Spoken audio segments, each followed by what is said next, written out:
Um, Welcome, everyone. We're so happy for you to join us today. I'm Emily Bell with the Bow Foundation in the U.S. Today would not have been possible without our partners abroad and all of the wonderful presenters who will be speaking in a few minutes. As Max and Laura mentioned, there are interpretation services that are being supported by the Spanish Family Foundation and the Italian Family Foundation for GNAO1 research, and we're really grateful for that. As many of you know, I have a new baby, and so today would not have been possible without all of Max's help. So a personal thank you to Max as well. We are recording and plan to share these recordings on YouTube and on the Bow Foundation website afterwards for families and researchers who aren't able to join us today. Now I'd like to introduce Professor Martemyanov.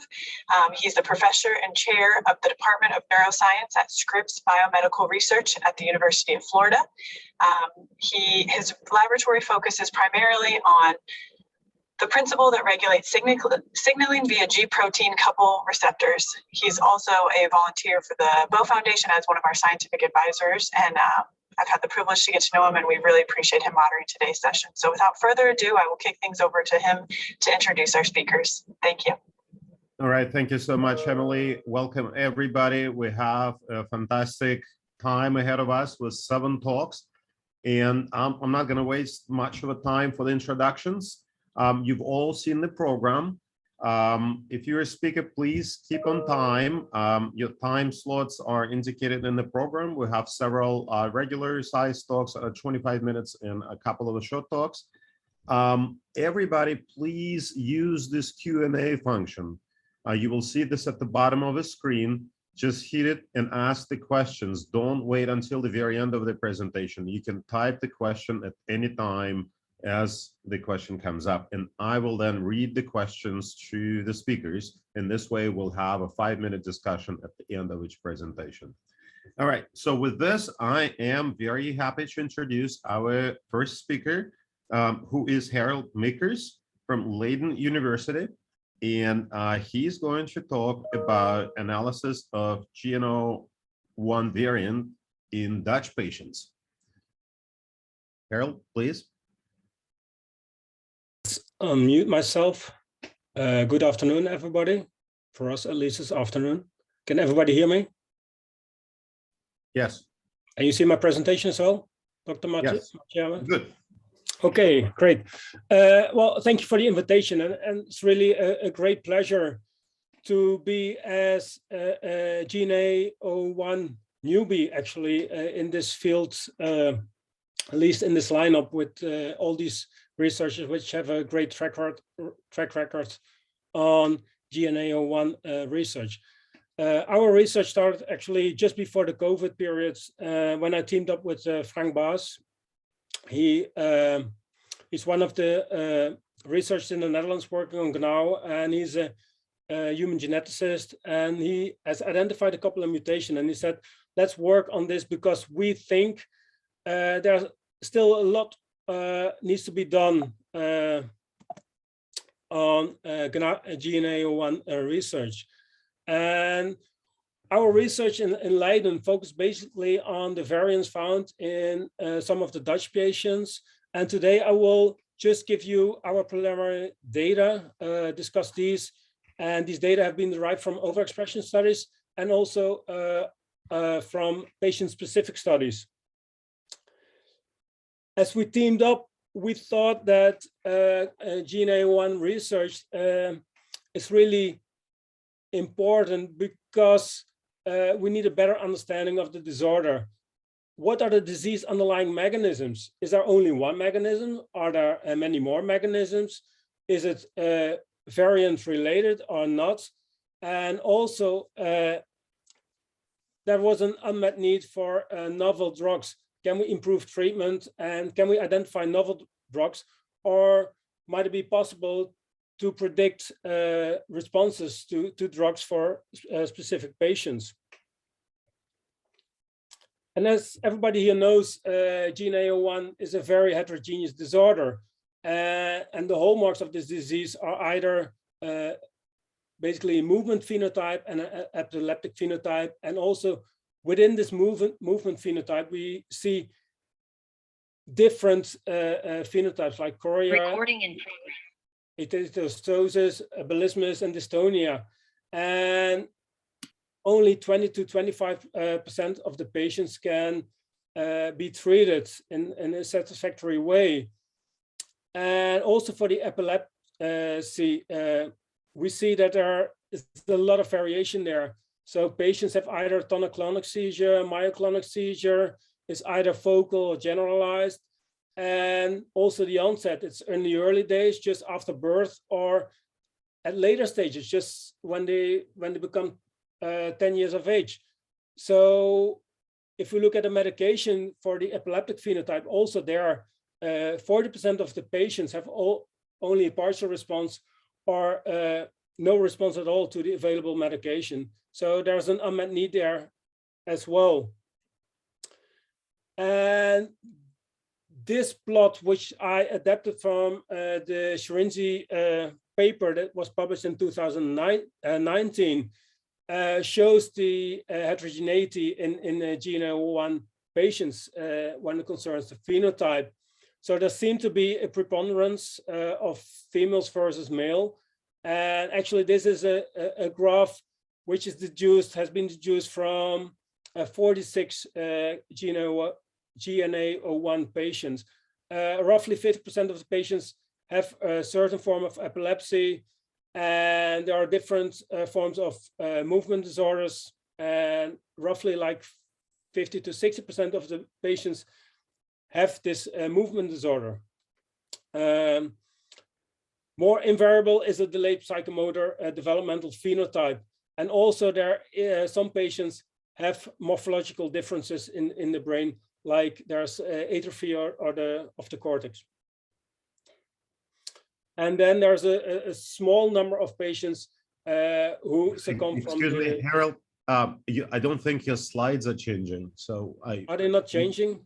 Yeah, Oh we're God. still in this, the GNAO1, a very heterogeneous. Yeah, now they are. Are they changing now? Yes. Yeah. Yes, they Yep. are. Now you're good. Okay, thank you. Thank you. So where did it stop changing? Yep, now we're good. Now we're good. Okay, and yeah, so it's a very heterogeneous disorder. I discussed this, and then this is the graph from the Shrinzi paper, where the heterogeneity is highlighted, and but only this is from 46 patients. So we dove into the literature again. We contacted patient organizations, and we came up with a list of over 160 GNAO1 patients, and we redid the analysis. And this is the results from this analysis. And there you see that the preponderance of the female is gone. Basically, it's you don't have a higher chance to develop GNAO1 if you're a female versus the male. So epilepsy is seen in roughly 60% of the patients, and 35% of the GNAO1 patients have early onset epileptic encephalopathy, and the movement disorder is seen in almost 80% of the patients. And from the over 160 patients, 11 had a premature death. So this highlights the huge phenotype, and that a lot of research is needed to treat these patients in a more personalized way.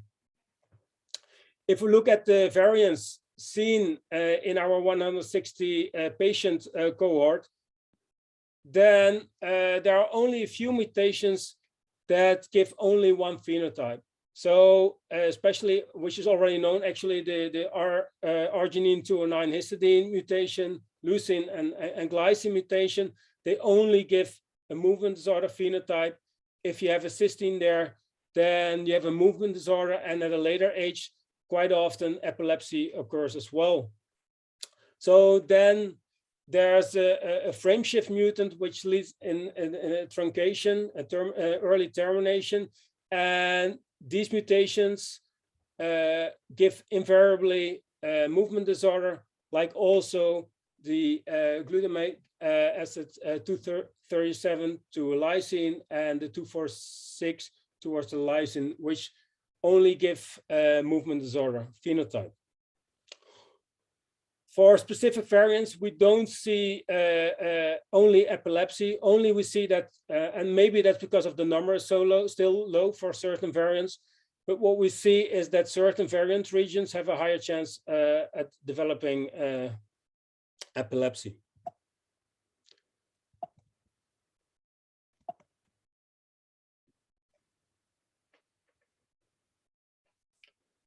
So G-alpha-O, which is protein which is encoded by the GNAO1 gene, is actually a very complex signaling cascade. And I hope that everybody can see this picture.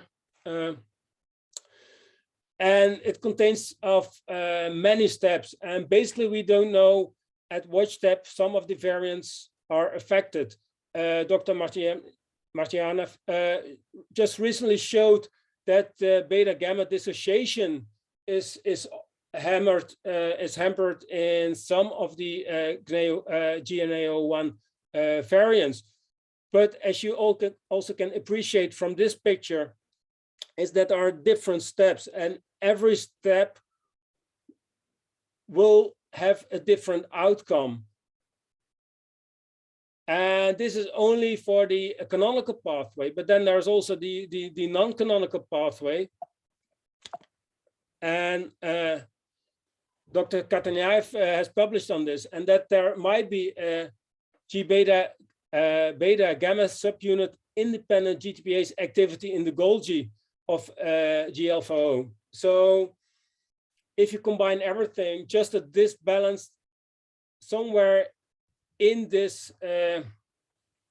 complex cycle might give you different outcomes. Different coupling might give you to GPCR receptors might give you a different outcome.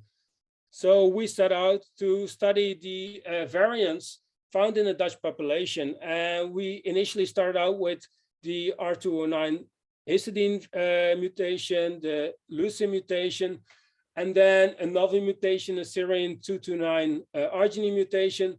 And we also have a monozygotic twin in the Netherlands, which have a lysine 278 deletion. And the interesting part about this twin is that they both developed early onset epilepsy, but one turned out to be refractory and one not. So there seemed to be something also in the epigenetics or which drives the response of medication.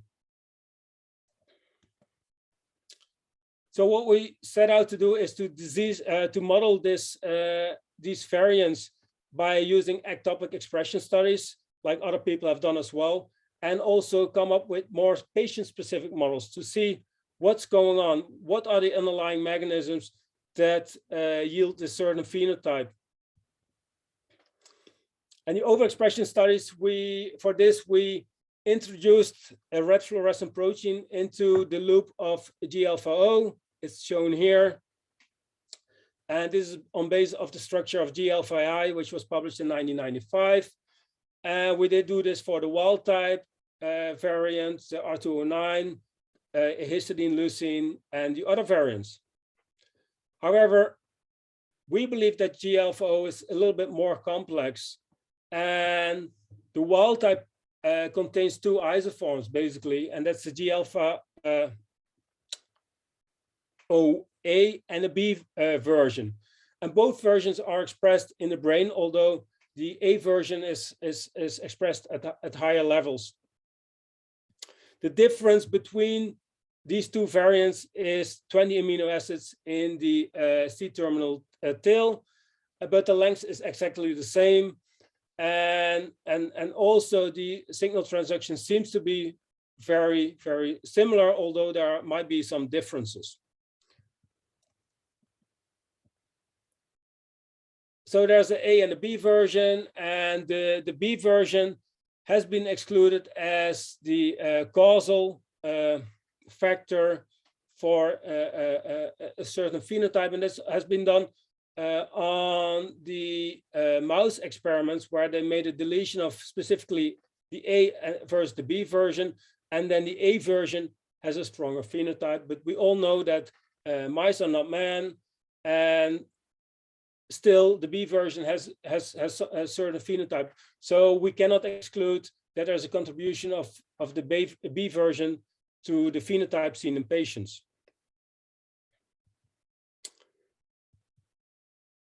So our overexpression studies, we always combine with the G-alpha-O A version, which is hooked up to internal GFP.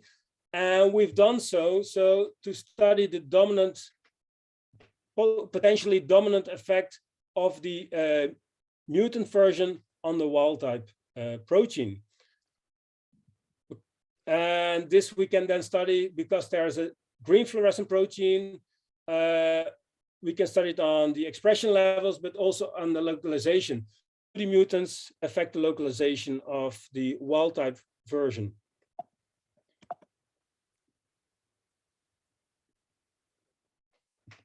The other advantage of these fluorescent proteins is that you can do flow cytometry. So this is single cell analysis and is also quantitative.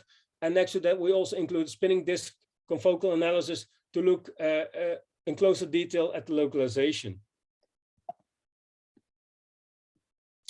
So these are the results of our FACS data for the different variants. So here we co-transfected the alpha-O A versions into 293 T cells, and we've done also in HeLa cells and also in neuroblastoma cells. And basically, we don't see any difference between the different cell lines used. So the neuroblastoma cell line was a TR14, a human neuroblastoma cell line. And what we saw is that for the mutants that we tested, that the R209 leucine variants behave very similarly in terms of expression to the G-alpha-O alpha, so the endogenous, the wild type protein, but that the mutants, the S229R and the lysine 278 deletion, yield a lower expression of the mutant versions. And we also saw that after a longer period of time, that the mutant proteins was preferentially removed from the cell.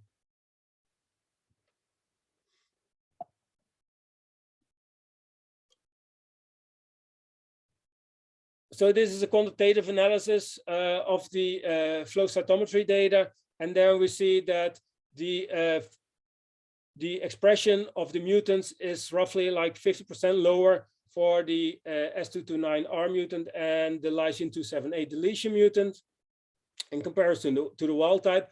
Of course, this is transfection, so then one can always argue, well, the cells were not very well transfected in comparison to the wild type. So we also check the RNA levels. And the expression of the RNA is very similar between, so we are sure it's a protein effect. And interestingly, although we have to study this in more detail, it seems to be that one of the mutants stabilizes the wild type G-alpha-O A version. So what about the localization? Again, here we included G-alpha-O B version, wild type, membrane, a little bit of cytoplasm. The G-alpha-O B version, very similar. The R209 leucine version is very similar to the wild type. You might see a little bit more paranuclear localization, but then the other two mutants, we only find a few cells which we can image because they most of the cells do express at very, very low levels. And in these cells, it's always in the cytoplasm or at the paranuclear localization. And here you see the overlay, and then basically we don't see that there's a different localization in the presence of the mutants of the wild type protein.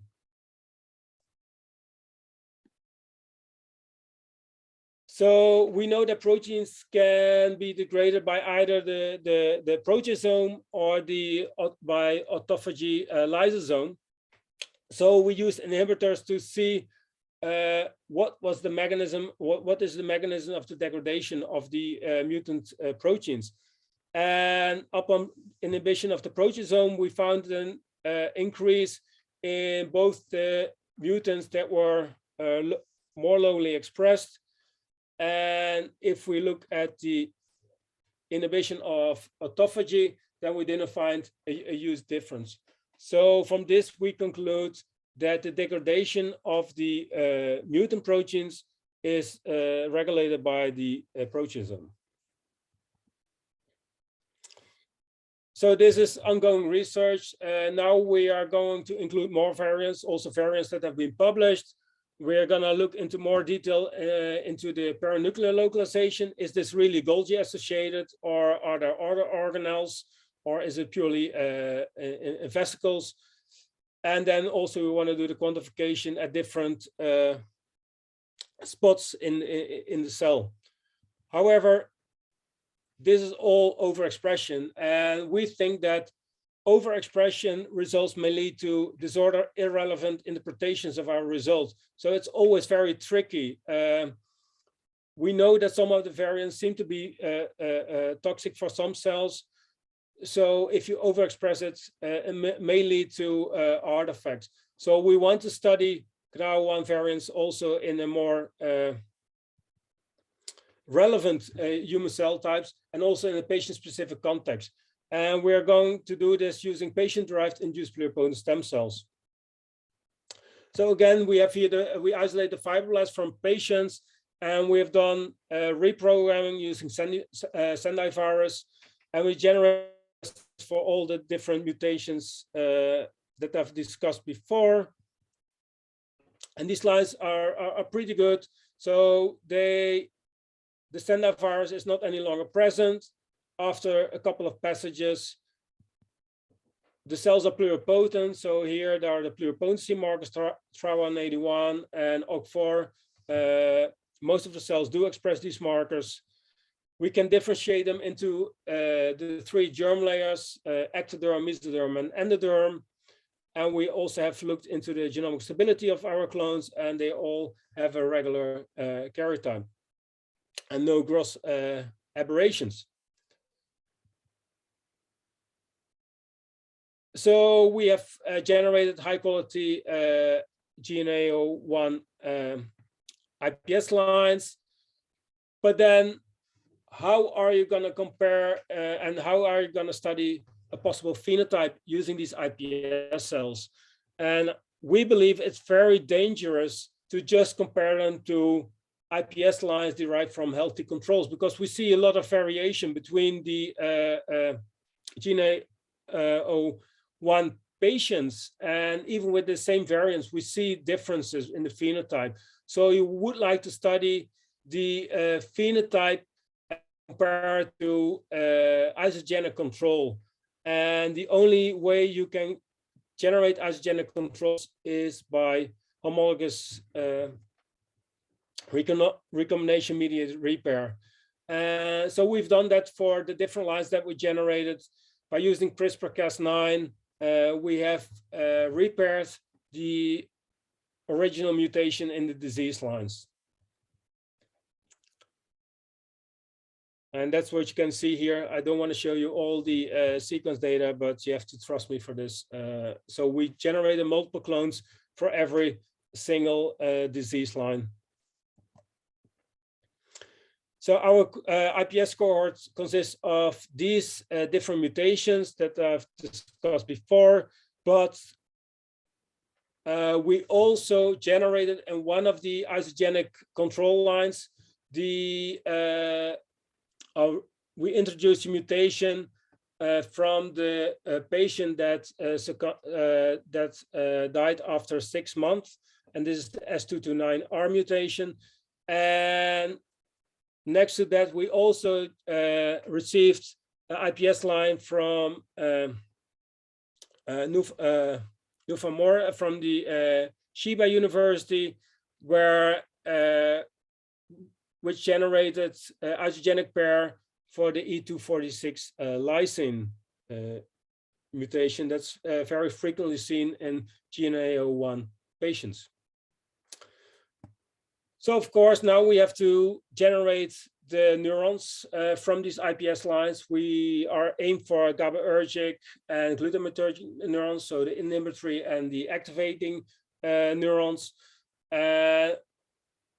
We are doing that, but it's a little too early to show you all the data. The only result that I want to show you is this is from the only IPS paper on GNAO1, and where they found for the glycine 203 arginine variant that the differentiation was inhibited, and the differentiation is here seen by the number of PAX6 positive neuroprogenitor cells, which is very limited. And also, so basically they wanted to generate cortical mini brains, and there's hardly any differentiation. So we've repeated this for our lines, and what we've seen is not such a strong effect as the Japanese group published, but we seem to see a little bit inhibited differentiation. If you look at PAX6 staining, it's a little bit less in the mutant lines, and this is then a pretty moderate mutant. So it could be that the 2-3 mutant has a little stronger effect. So here are the mutant lines, and this is the repair line, and also the number of PAX6 positive cells seems to be a little bit different. And then if you look at the GABAergic differentiation, so the NKX 2.1 is a marker for neuroprogenitors, which will become eventually GABAergic interneurons. In dorsal forebrains, you see some of the ventral phenotype in the mutants, but we don't see it in the repairs as a genic control line. So we think there's something there. The differentiation is a little bit inhibited in patients, but this needs to be more investigated. So to summarize, so we study GNAO1 variants that occur in the Dutch patient cohort. And we show that two novel GNAO1 variants show an altered localization and are degraded by the proteasome. And in addition, we generated a cohort of GNAO1 IPS lines to study different neural phenotypes. And hopefully, using these lines, we can predict drug responses in the near future. And these are the people that contributed to the research, especially the For Wisdom Foundation for providing us money, and the GNAO1 Foundation of the Netherlands, Nufamor for providing us the IPS lines from Israel, and Maria Saez Gonzalez for her effort, who's recently started as a PhD student. Thank you for your attention. I'm happy to answer any question. Right. Thank you so very much, Harald, for this wonderful presentation. We do have a couple questions. The first question is, do you see some mutants to be less stable than wild type? I guess the question is whether you've checked the stability of the proteins more directly. No, we haven't done any in vitro experiments. So we only looked in the cells. Yeah, so we haven't done that, but we see it seemed to be that some mutants are less stable. What I can say is that the mutants that we see that are less stable, they are more linked to an epileptic phenotype. But that's all I can say. Thank you. So another question that came through the chat says that it's interesting that twins have a different phenotype. Have you looked at for a possible protective post-zygotic event in a twin with non-refractory epilepsy? No, we are currently doing that. So yeah, we haven't done that yet. That'd be really interesting. Another question that we have is about the S229R and K278, the deletional mutant. Could you say this again, remind us if they have movement or seizure phenotypes? Yes, so the Lysin 278 deletion, both patients have an epileptic phenotype, and it's an early onset. So both patients developed seizures within 2 days after birth. And the S229R variant patient only had early onset epileptic encephalopathy, but died after 6 months. And quite often the movement disorders are only seen at a later stage. So I think it's very difficult to predict whether she would have developed a movement phenotype. But recently there was also one patient published from China, and that patient with the identical mutation developed eventually movement phenotype as well. All right. But that's only 2 patients that are known worldwide. So yeah. Sounds great. So one last question and we'll move on in the program. Have you analyzed levels of nestin in iPS-derived neurons? No, I have not. No, we haven't done it yet. All right. Well, thank you so very much. We'll move on with the program. And our next presentation is by Simone Martinelli from Istituto Superiore di Sanità. And Dr. Martinelli is going to talk about the use of the worm C. elegans model to study GNAO1 disorder. You can read the title on the screen. The floor is yours, Simone. Thank you very much. Can you see my screen? Yes, we can. Okay, perfect. So good morning or good afternoon, depending on which part of the world you are connecting from. Okay, can you see the laser? Yes. Okay, perfect. I don't see you, but no problem. Okay, I want to thank Emily and Max and all the organizers for inviting me to this conference. Today's program is really amazing, so it's my absolute pleasure and honor to be here and to be presenting our data. Since the 2019 European conference held in Rome, in this fantastic location, the Terme di Diocleziano, we have been working a lot to create a broad network of scientists working on GNAO1, including clinicians and researchers with diverse and complementary expertise. For example, tomorrow, Professor Alessandro Rosa will present the first data on the generation of iPS lines carrying 4 different mutations in GNAO1, and additional lines with mutations in other genes of the pathway will soon be generated at the Santa Lucia Foundation. Today, I will focus on the C. elegans project. So why C. elegans? Because it is a remarkable model for understanding many basic biological processes conserved during evolution. The discovery of the molecular events underlying important biological processes such as apoptosis or RNA interference, or the first use of the green fluorescent protein in vivo, led these scientists to win the Nobel Prize because of their C. elegans studies.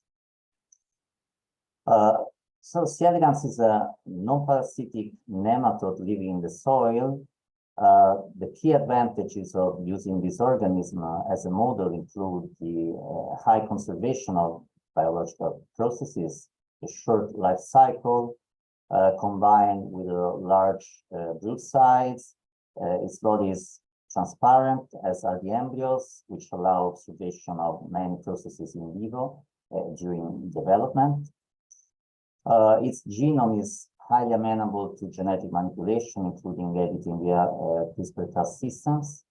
And thousands of mutants are already available at the Chen Genetic Center, and they are shared in the C. elegans community.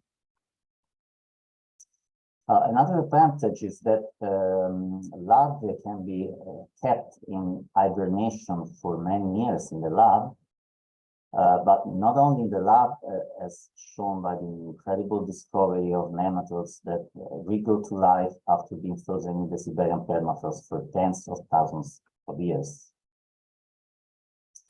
From a genetic point of view, despite 700 million years separate humans and nematodes, we share about 50% of our genes with the worm, and more importantly, 70% of disease-causing genes have a C. elegans homologue. Additionally, there are many functional similarities between the two species. As written by John White, a student of Sidney Brenner, the scientist who first established C. elegans as a model in the 70s, despite the small number of neurons, there are 302 in hermaphrodites. The basic repertoire of molecular components of worm and human nervous systems are remarkably similar, including most of the neurotransmitters that are relevant to humans. Given these similarities, C. elegans has emerged as a powerful tool for modeling human diseases, and in particular, neurological disorders. The potential of this model for studying GNAO1 is based on 4 different pillars. First, the homology between the human and the worm genes is very high. It's about 90%, with more than 80% identity in their amino acid sequence. Second, the worm gene is highly expressed in the nervous system. Third, the first insights into the function of G-alpha-O in the nervous system were discovered just in C. elegans, in this organism. And finally, well-established neurological and behavioral phenotypes exist to test the effect of the different mutations in the C. elegans gene. The name of the C. elegans gene is GNAO1. So here we use CRISPR-Cas9 genome editing to model these 3 different variants, which are associated with distinct clinical features. Data on the R209H are very recent and not yet published.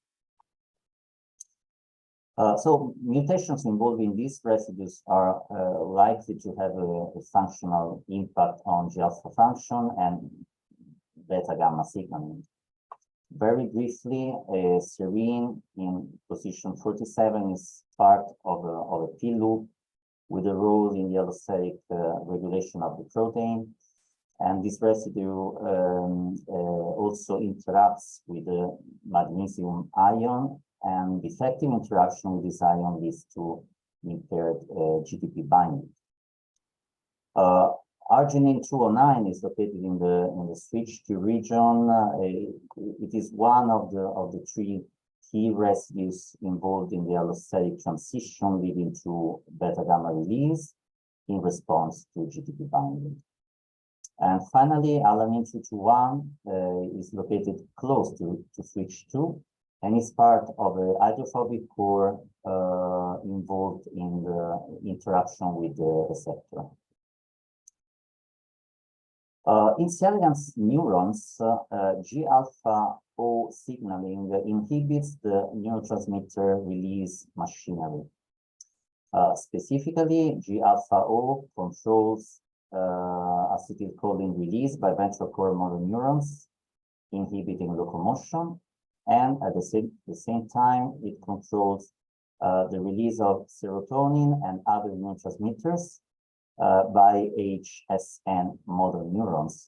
These are neurons that innervate vulval muscles, inhibiting egg laying.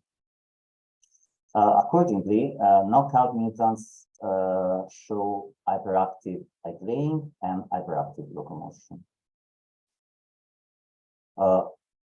Furthermore, this elegans motor circuit can be manipulated pharmacologically with aldicarb. Aldicarb is an inhibitor of acetylcholinesterase, the enzyme that clears the acetylcholine from the synaptic cleft. So aldicarb causes accumulation of acetylcholine in the synaptic cleft, muscle contraction, and paralysis. Loss of function mutants show increased acetylcholine release, leading to hypercontraction, faster paralysis, so aldicarb hypersensitivity. We then evaluated all these phenotypes in our knock-in mutants, and we first counted the number of eggs retained in the uterus of adult hermaphrodites. Laid eggs are visible as oval objects in the animal's body. The wild type normally displays 12 to 15 eggs in the uterus, whereas knock-in mutants phenocopy the knockout mutant, and they retaining only 1 to 3 eggs, suggesting defective G-alpha-O function in AHSN motor neurons. Similarly, knock-in animals behave as non-mutants in the aldicarb assay and show a strong hypersensitivity to this drug, indicating excessive release of acetylcholine from ventral cord motor neurons, which is likely due to defective G-alpha function in these neurons. Finally, all mutants display hypersensitivity to PTZ, a competitive inhibitor of GABA, resulting in a seizure phenotype, suggesting an imbalance between excitatory and inhibitory impulse at the level of the neuromuscular junction. Overall, these findings point to a clear loss of function effect of the three mutations. Such an imbalance between excitatory and inhibitory impulse may affect locomotion and do affect locomotion. As you can see in this cartoon, body wall muscles in C. elegans receive excitatory signals from the cholinergic neurons, the red ones, and inhibitory signals from the GABAergic neurons, the blue ones, on the opposite side, on the contralateral side of the body. And this generates an alternate wave of contraction and relaxation, which allow the normal sinusoidal locomotion. While gain-of-function mutants show completely impaired locomotion, loss-of-function mutants are characterized by hyperactive movements.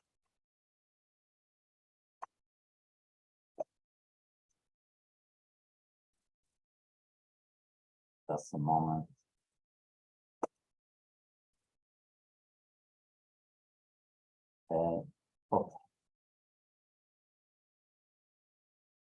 Okay, and this is exactly what we observed in our mutants.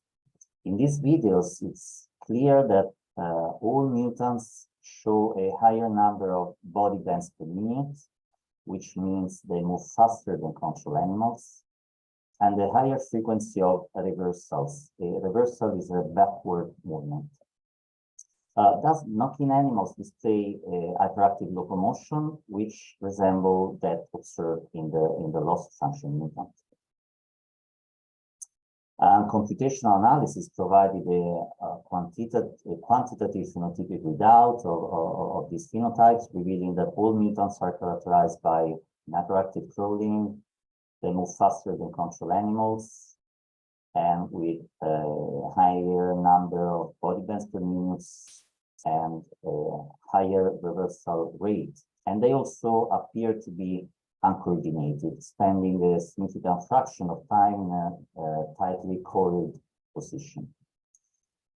So at this point, it is difficult to say whether these phenotypes correspond to the motor phenotype observed in patients, but we can say that there is something wrong in the motor control execution in these animals. In parallel, Professor Kirill and Professor Martemyanov generated 3 alternative strains with mutations at codon 42, 203, and the different substitution at codon 209. And our data was perfectly aligned. Mutant animals with B allelic mutations showed aldehyde hypersensitivity and hyperactive locomotion, indicating a clear loss of function effect of the 3 mutations. And this is exactly what we saw in our mutants. Furthermore, these mutants, when tested as heterozygous alleles, were shown to have a dominant negative effect on the wild type protein, which was then confirmed in mice, at least for this mutant. Interestingly, this dominant negative activity can be cell-specific. In our case, experiments performed in heterozygous animals reveal no dominant negative activity for the S37G substitution. Contrariwise, the prevalence of the egg-laying, the phenotype of heterozygous and homozygous animals harboring the A221D substitution was very similar, suggesting a dominant negative activity of this specific mutation on in HSN motor neurons, but not in ventral cord motor neurons. Finally, but importantly, all mutants lay fewer eggs than control animals. This is not a big problem for mutations at codons 47, 221, and the H substitution of this codon. But in contrast, animals carrying mutations at codon 42, 203, and the cysteine substitution at codon 209 showed a serious viability problem, which is probably due to a severe effect of these specific lesions on the meiotic maturation of the germ cells. Recently, we found a similar phenotype for the E246A mutant. Unfortunately, it was not possible to maintain and freeze these strains in the laboratory of Professor Kirill, making drug screening of these mutants unlikely, at least in the near future. Fortunately, the blood size defect of our mutants was not so severe, and this allowed us to perform a pilot screening with caffeine. So why caffeine? As you know, caffeine is a widely used psychotropic agent with effects on sleep, cognition, learning, and memory.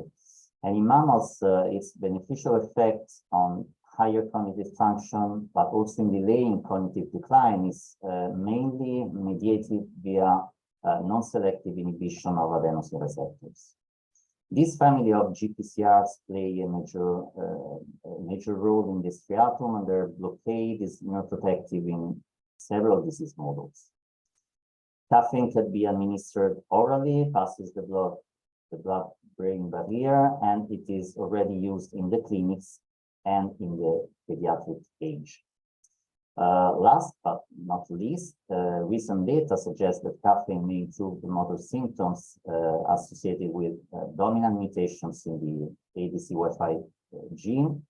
Mutations in this gene underlie an hyperkinetic movement disorder similar to that associated with GNAO1 mutations, and a clinical trial is currently in progress.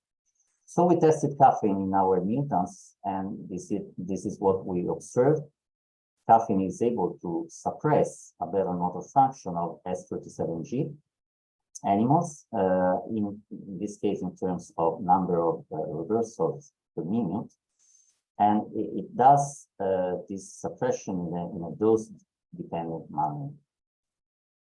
Longer exposure, so chronic exposure to the drug, appear to be less effective than shorter acute exposure.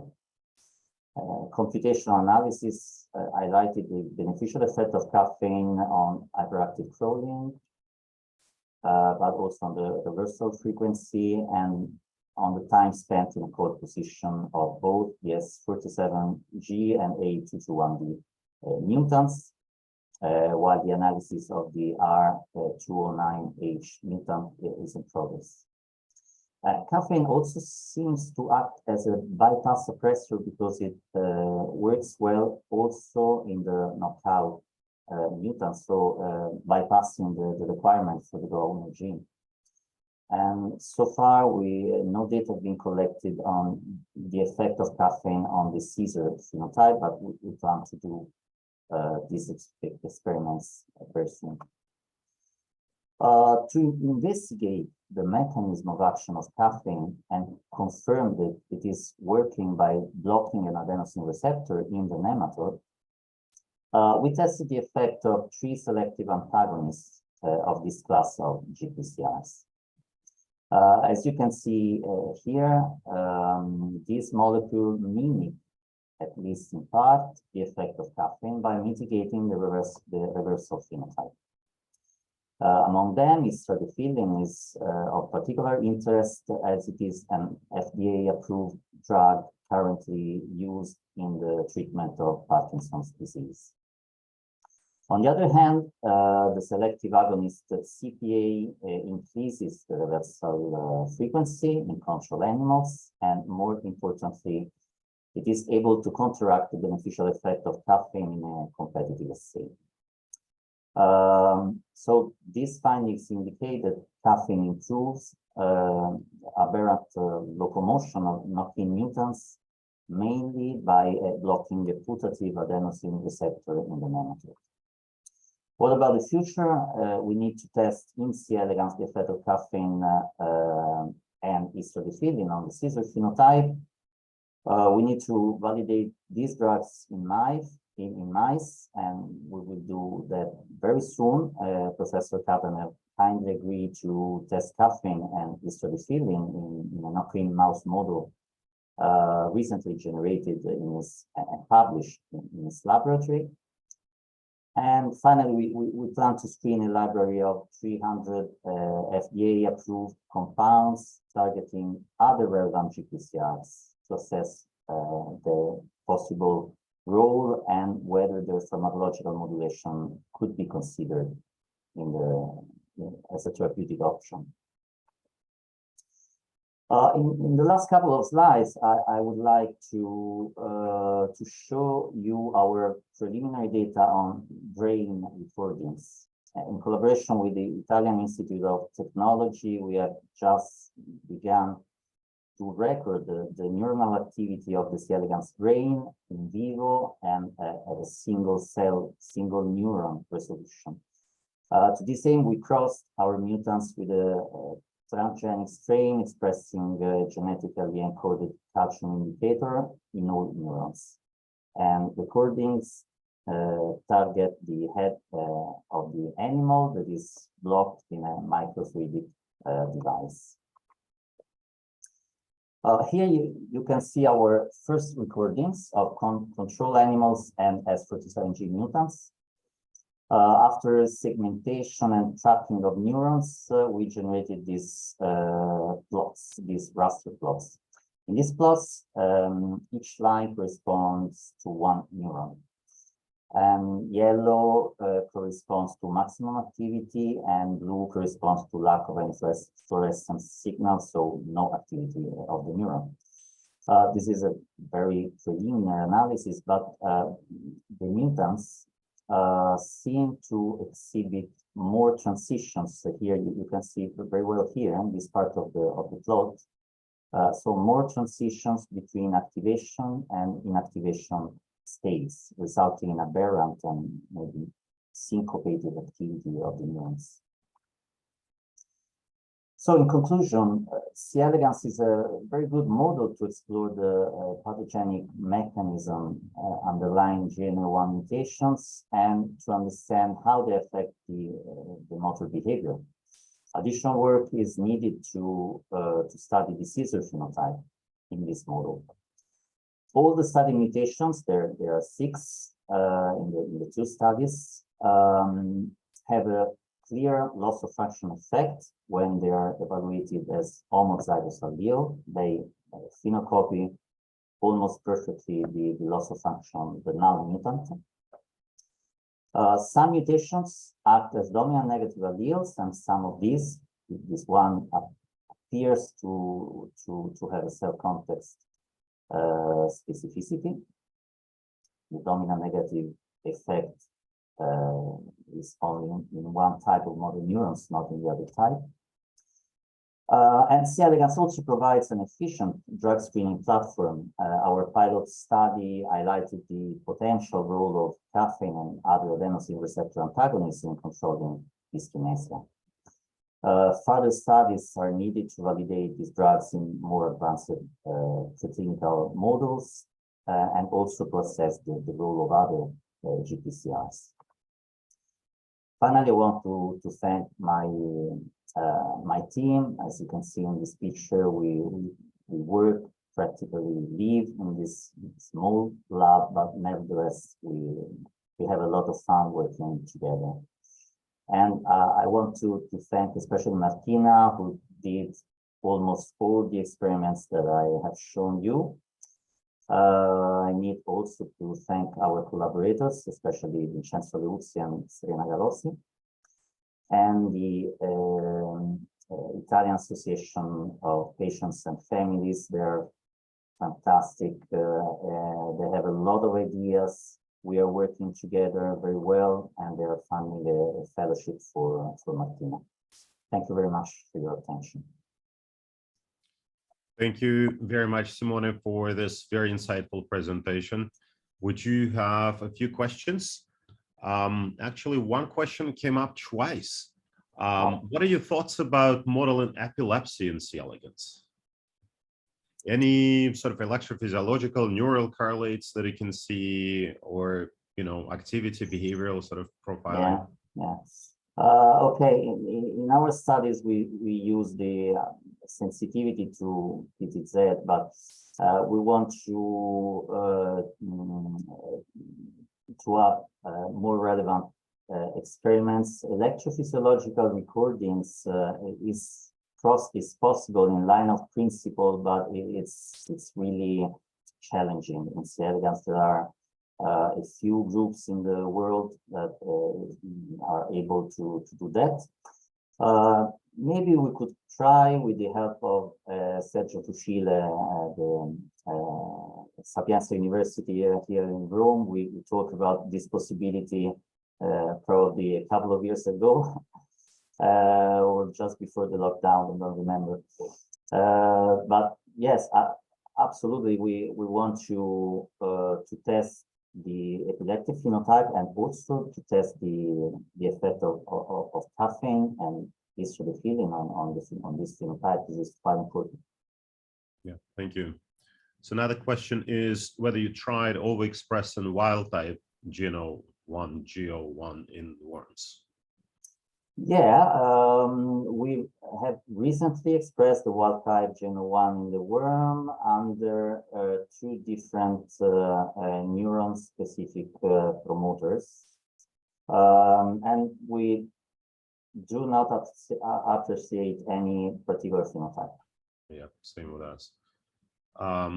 So then another question is regarding the behavior of a non-dominant negative mutations in a heterozygous alleles.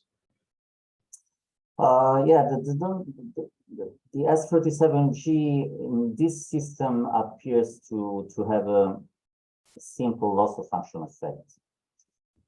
So we did not overexpress this allele.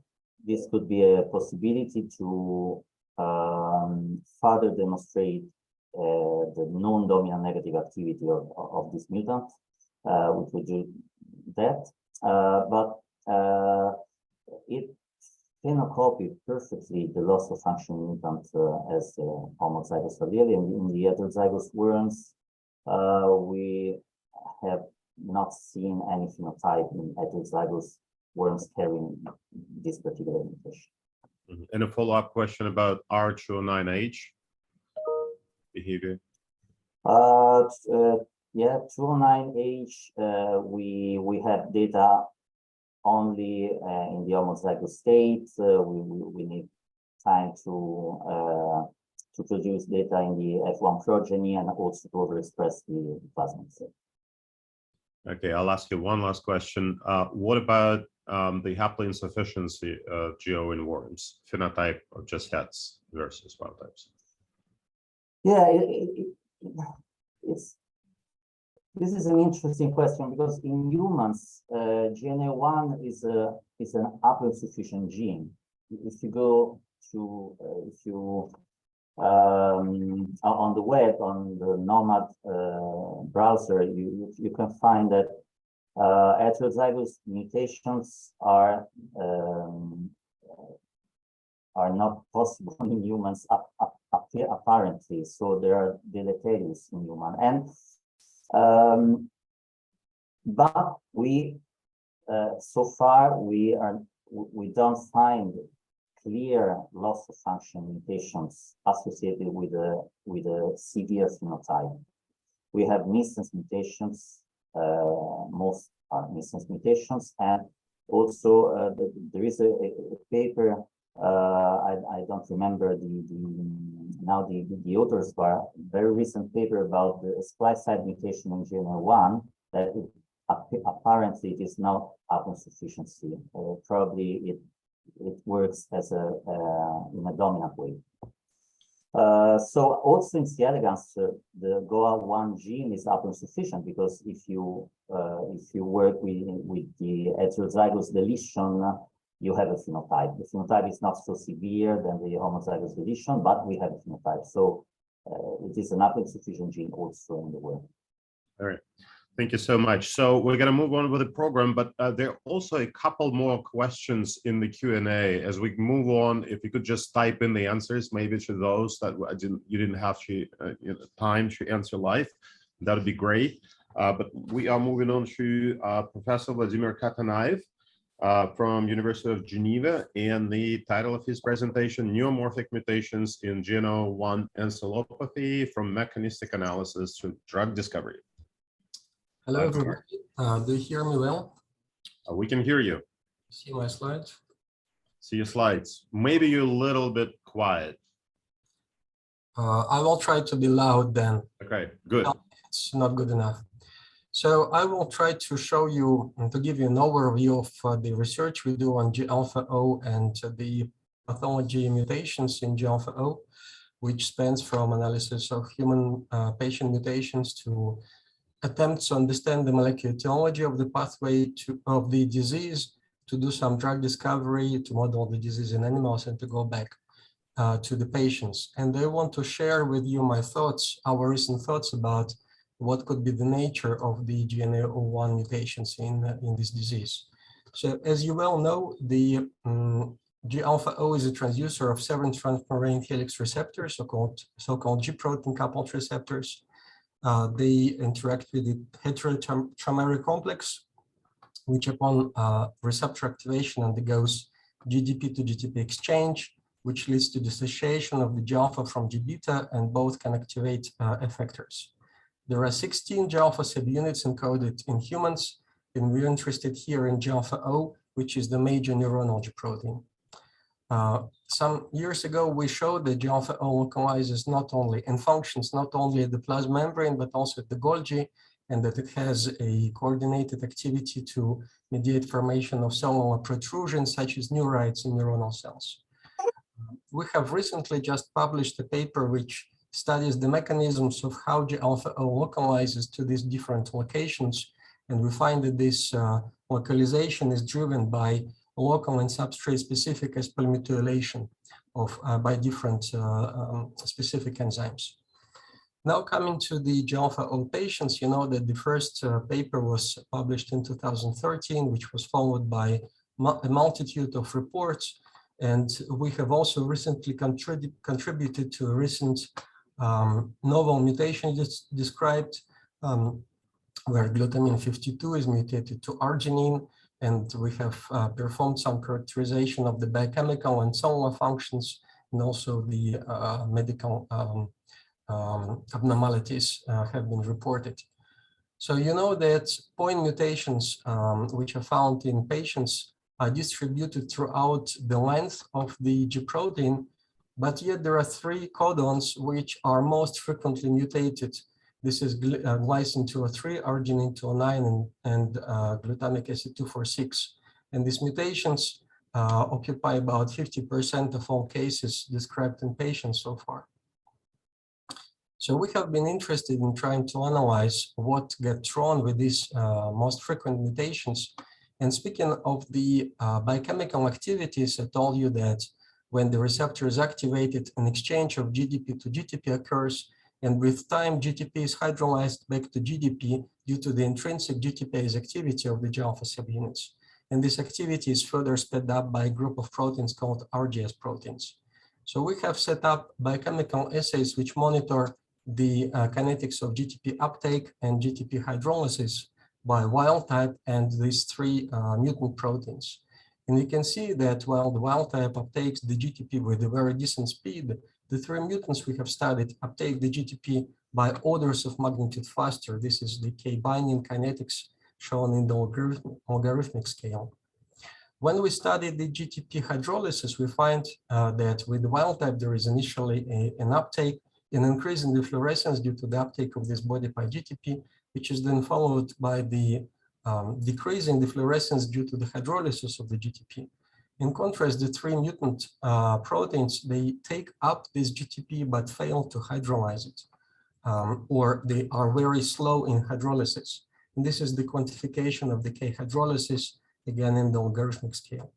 So from these biochemical experiments in vitro, we can conclude that these G203R, R29C, and E246K mutations behave as constitutively GTP-loaded proteins. We have then attempted molecular dynamics and structural analysis to elucidate what could be the mechanism of this deficient GTP hydrolysis. And we came up to the general conclusion that this glutamine 205, which is the key for the GTPase reaction, because it interacts with the gamma phosphate of the GTP, it is shifted up in all the 3 mutants. And we believe that this is the mechanism, molecular or atomistic mechanism, why these mutants are deficient in the hydrolysis. So the displacement of this glutamine 205 is the key to the defective GTP hydrolysis. We also tested how these mutants transduce the signal from the neuronal GPCRs. So we tested the dopamine, muscarinic, mu-opioid, and alpha-adrenergic receptors, and we used the BRED technique in order to follow up the immediate event which happens when the receptor is activated, which is the dissociation of the G-alpha from the beta-gamma. So you can see that when you add the agonist, there is a drop in this BRED signal, which highlights the dissociation of the heterotrimer. And what we find out is that these mutants we have studied, they are decreased in their ability to respond to a GPCR activation, but to varying extents. And this extent depends on the exact mutation, and it depends on the neuronal GPCR decoupling to which we study. So some mutants are pretty defective in response to some GPCRs, others are almost as normal. So from the studying the coupling to neuronal GPCRs, we find that this coupling is decreased, but in a receptor G-protein dependent manner. So we then tested some cellular interactions which occur for G-alpha-O. The example I will show you is the RGS-19, which is a member of the RGS family of proteins, which is there to speed up the hydrolysis of GTP. And if we take this classical constitutively activated mutant form, Q25L, you can see that this mutant form, which is deficient in GTP hydrolysis through the classical manner, interacts with G-alpha-O with RGS-19 much better than the wild type. But then when we study G203R, which biochemically is constitutively GTP-loaded, interaction of this form with RGS19 is severely decreased. And the same is true for the other two mutants we have studied. And we have attempted to resolve this apparent contradiction by molecular dynamics analysis and other biochemical means I'm not showing you due to the lack of time. And we actually came to the conclusion that these mutants, although they are biochemically GTP loaded in the constitutive manner, they fail to adopt the conformation which the G protein has to take when it normally binds to GTP. So despite the fact that these mutants have interacted with GTP, they do not adopt the activated conformation, and that's why they fail to interact with RGS19, and some other cell interactions are also perturbed. We have modeled the mutants in different models in mice and flies. And for the G203R, we have found that the mutant G203R heterozygous is severely postnatally lethal. So we have the longest living pup dying at 14 days, the next one dying at 4 days, and all the rest died immediately after birth.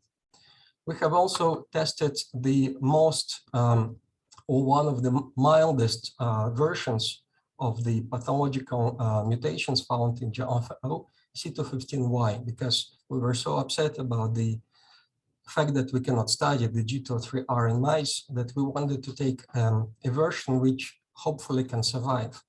And the C215Y indeed was viable and fertile, which permitted us to perform various behavioral experiments, which cumulatively characterize this mutant as hyperactive. And there are no, at the same time, epileptic manifestations in this mouse mutant, which is consistent with the fact that the C215Y human patients, they have motor dysfunctions, but no epileptic manifestations. We have also analyzed a bit the brain morphology and development in these mutants. And what we have found out is that there are some consistent anatomical defects we see with the C215Y heterozygous pups, as well as with the G203R heterozygous pups. So the lateral ventricle is increased, and then some markers for the neuronal precursor cells, such as TBR2 and TBR1, they are decreased in these mutants.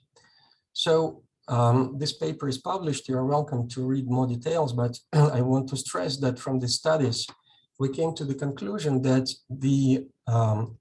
this encephalopathy, GNAO1 encephalopathy, is to a certain extent a neurodevelopmental disorder, meaning that the defects in the brain accumulate during development, and they are causative at least to some disease manifestations, such as motor anomalies. We have also modeled the disease in fruit flies, because the fruit fly is very close to human beings in terms of the G-alpha-O gene, at least. And we have actually replaced the Drosophila G-alpha-O with that of humans, and this completely recapitulates the G-alpha-O function in the Drosophila. And we have obviously wanted to model the disease using the G203R heterozygous model. And what we find is a number of disease manifestations, such as strong motor dysfunction. Here is the assay. You tap down the flies, and then they start crawling up the wall. This is the negative geotaxis assay, which is routinely used. And what we find is that the heterozygous mutant flies are about twice as slow as the wild types. We also find that the mutants are decreased in their longevity, so they live about twice as short as the wild type controls. And we also find slight but significant brain degeneration in the mutant flies. These are adult brains, and this is a vacuole which appears due to degeneration.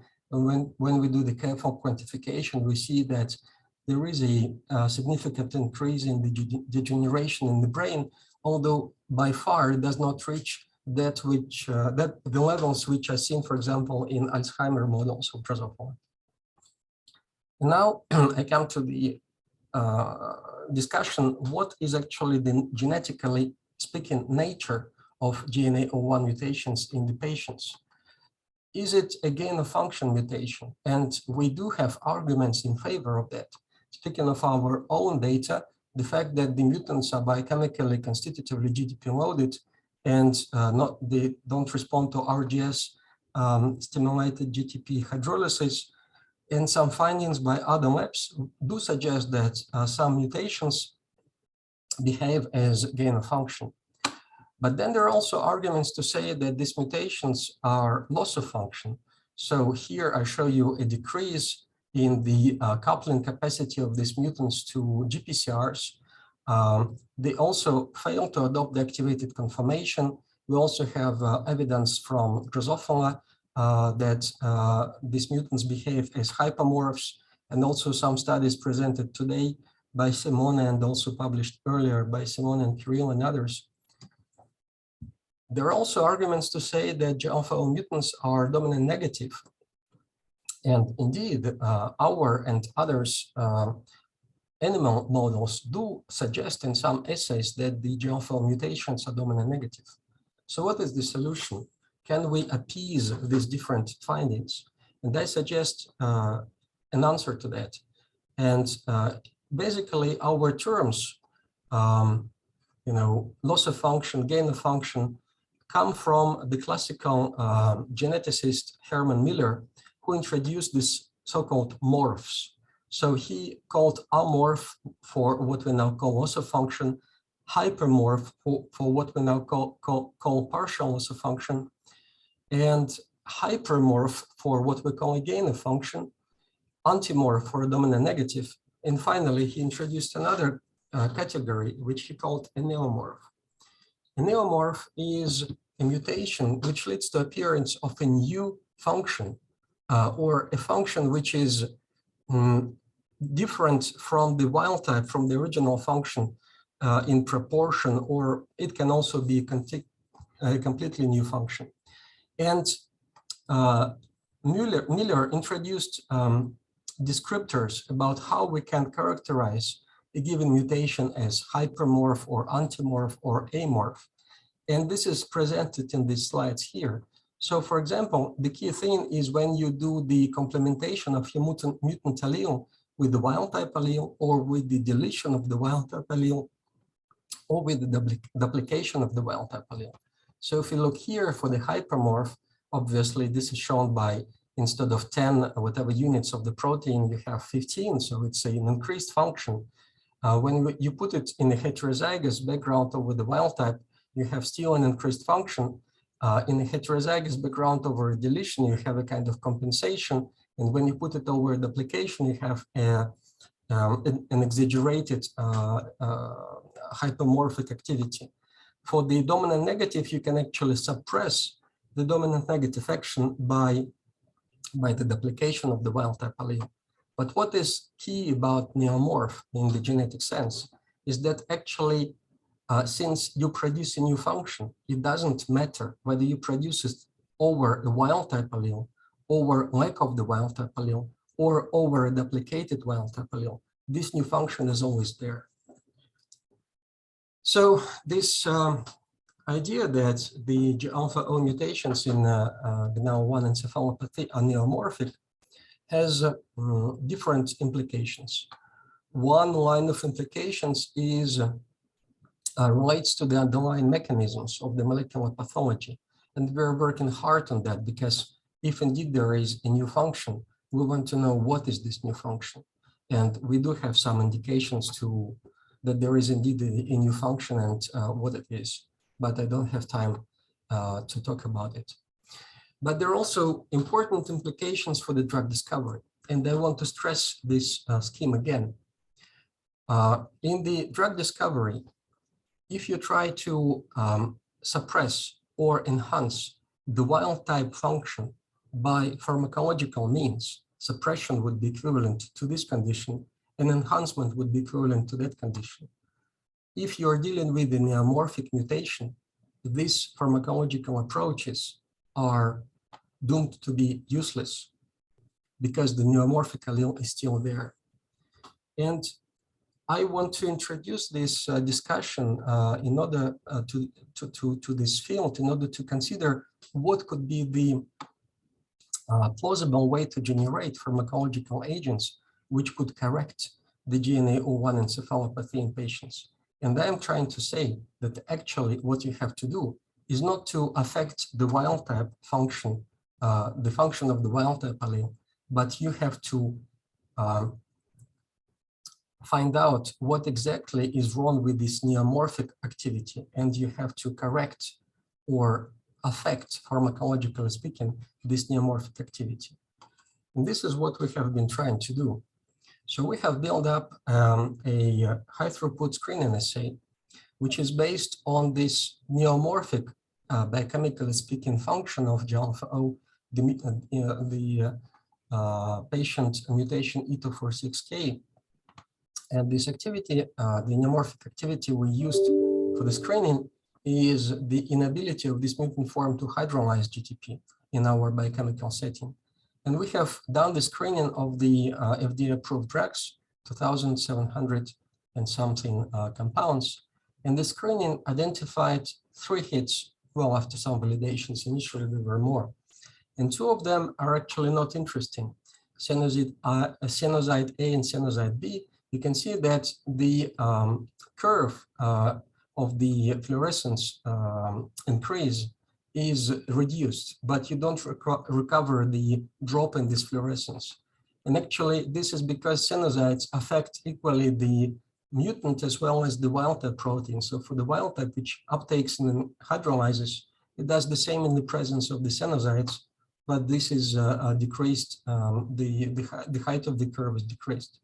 And it is very different with the other hit, which is zinc pyridine or ZPT. You can see that addition of the ZPT allows the mutant protein, which is otherwise unable to hydrolyze GTP, to hydrolyze it. And at the same time, the wild type allele is not affected. So we, in this setting, we do act at the mutant neomorphic activity without affecting the wild type.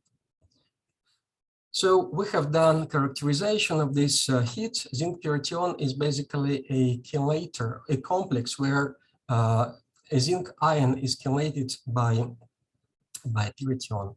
And we have found out that both zinc pyridine and zinc chloride can restore this GTPase activity of the G203R and the other 2 mutants. At the same time, we have tested a bunch of other ions. None of the other ions is effective, it is just zinc. And this is a concentration dependence of the 3 mutants now. Here I plot this K hydrolysis. You can see that the mutants, upon addition of ZPT or zinc chloride, they approach the wild type, or they go towards the wild type levels, but they're still not as good as the wild type is in hydrolyzing GTP, but they start from essentially no hydrolysis and then they get to some. We have now also applied molecular dynamics and structural analysis to try to understand how this happens, that zinc restores this GTPase activity. And we show that actually this is because zinc, or this is likely because zinc can replace magnesium in the G-alpha-O. And this replacement brings back this glutamine 205 towards the gamma phosphate of the GTP. And this allows the hydrolysis to occur. What is also striking is that when we treat cells with ZPT, the interaction with the cellular partners are restored towards the wild type level. So the RGS19 starts to bind back with the mutant forms approaching that seen for the wild type protein. And we have fed flies with zinc chloride to ZPT. So we have raised the flies from the egg to the adult on the food which is supplemented with these compounds. And you can see that when we do it with the zinc chloride, the chlamine pass rate in this negative G-ataxis assay is strongly restored. In some settings to wild type levels. These are mutant flies raised on normal food. These are mutant flies raised on food supplemented with zinc chloride. You can see that this climbing rate goes from this level back to the wild type. The longevity is also partially restored for the female flies. So you can see this. Right, this is the ZPT treatment, which doesn't go any better, but if the flies have been raised on zinc, the longevity is improved. So dietary zinc has been used for decades for a multitude of applications, including neurological applications, including those in pediatric settings. And you can buy zinc supplements in a local pharmacy for whatever health reasons. And the question is, can it be used to restore the normal functioning in the patients, at least the patients which harbor these mutations, which we have been studying? And here we have started collaboration with Brewer Benzeev, and the hope is that this can work, but we don't know yet. So basically, our journey starts from the patient to trying to understand the molecular etiology of the exact mutation, which is causative for the disease, to go for the assay development and high-throughput screening to try to identify drug candidates, to validate them in the animal models, and then to feed this information back to the patient in the hope that it can help the patient. And this pipeline, which we have used for a limited set of mutants, is now being upscaled to other G-alpha-O mutations found in the disease. So these are members of my team who have been involved in this work, and these are some of the key collaborators who have been instrumental to this or that aspect of this research, and these are different funding bodies. Thank you. Thank you very much, Vladimir. Zinc data is just mind-blowing and fantastic. Let's see, we don't really have that many. So Rick Newbeck made a couple comments. Rick, I wonder if you just unmute yourself and make those comments live. Sure, I'd be happy to. Fantastic talk. I really enjoyed it, and it's fantastic to see so much coming along in the development. We've also studied the nucleotide exchange rates with the GTP, BODIPI GTP. Actually, we sort of invented the BODIPI GTP assays, but we found very similar results to yours on the binding. So the G203R showed incredibly fast nucleotide exchange. R209H was fast, but nowhere near as fast as G203R. So it'd be interesting to compare R209C and R209H. But I thought that was interesting. We also have tried to make multiple mouse models. We tried 4 different mouse models, and only the R209H was viable. We thought we had the G203R, but as I think most of you probably know, that had a splice variant mutant that made it a loss of function allele. So it's very hard to make the mice, unfortunately, and getting some conditional alleles could be really, really important for the field. But fantastic work. Yeah, Rick, thank you very much for your comments. Indeed, speaking of the GTP uptake and hydrolysis, we actually, Jana, who will be talking right after the break, will present you hopefully some of the analysis which we now do on the whole panel of G-alpha mutants. Yes, we appreciate your development of the BODIPI technique, which is now such a standard use for us, and which we have even upscaled for the high throughput formats. Speaking of the mice, yes, we also have been thinking about the conditional approaches. So far, we have tried with these 2 mutations, and we may develop further models, but we're not so sure because it always takes a lot of effort. And here, I would also appreciate collaboration with the network of us researchers in this field, and some of this is already starting. So Dr. Chen asks the difference between the 2 G203R mouse models. And in fact, actually, I think there's no difference. It turns out on all of our mice that had the bona fide G203R mutation, they were non-viable, just like yours, So I don't think there's any difference. Our published G203R, which we've retracted, is now being resubmitted, or has been resubmitted to PLOS ONE as a loss of function allele due to a second site splice mutant that we had not recognized at the beginning. So I would agree, our G203R models are basically the same. They're basically embryonic lethal. I would say, yeah, you're totally right. We have actually done quite a disparate effort to get the pups right after their birth and to do analysis of their brains. So we couldn't do it in the high number. So we had like 2 and 3 pups of different genotypes, heterozygous versus homozygous. So we have added this analysis to the paper as kind of case reports. They are interesting in the sense that the anatomical defects we find are similar to those of the C215Y mice, but we couldn't study more. Yeah, thank you very much for this nice discussion, Rick, and thank you, Vladimir, for answering this. There's one more question that came in through the Q&A, and that's asking about your thoughts about using zinc ionophores to increase possible zinc uptake, because it might appear that some mutations may require high zinc concentration.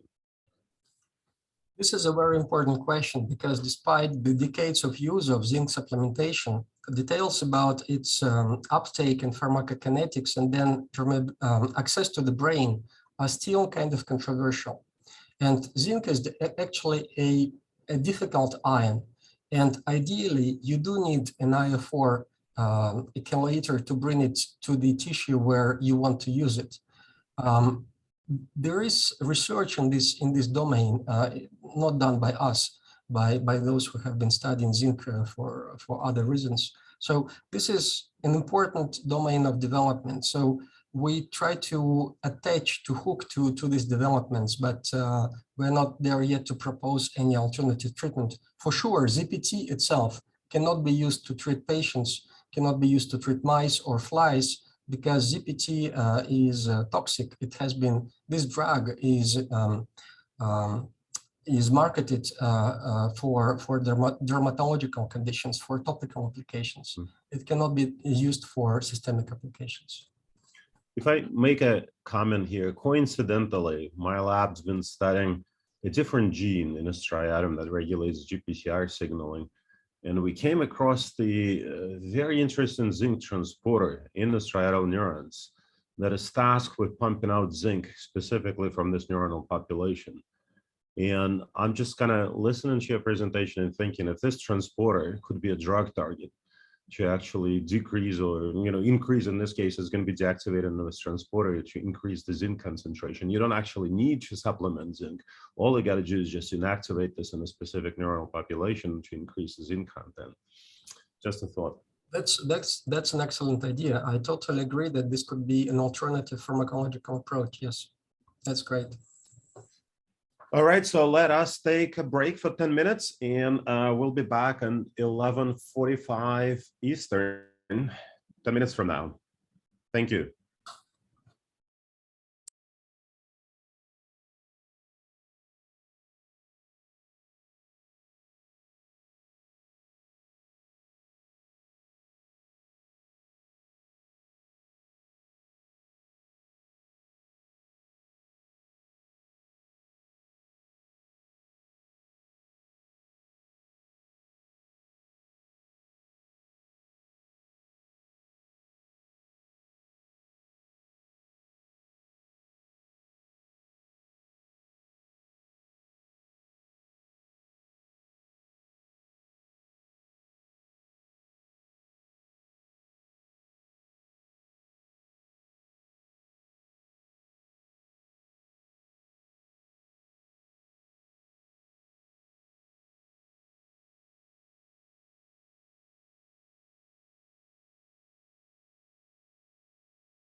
Okay, it's 11:45.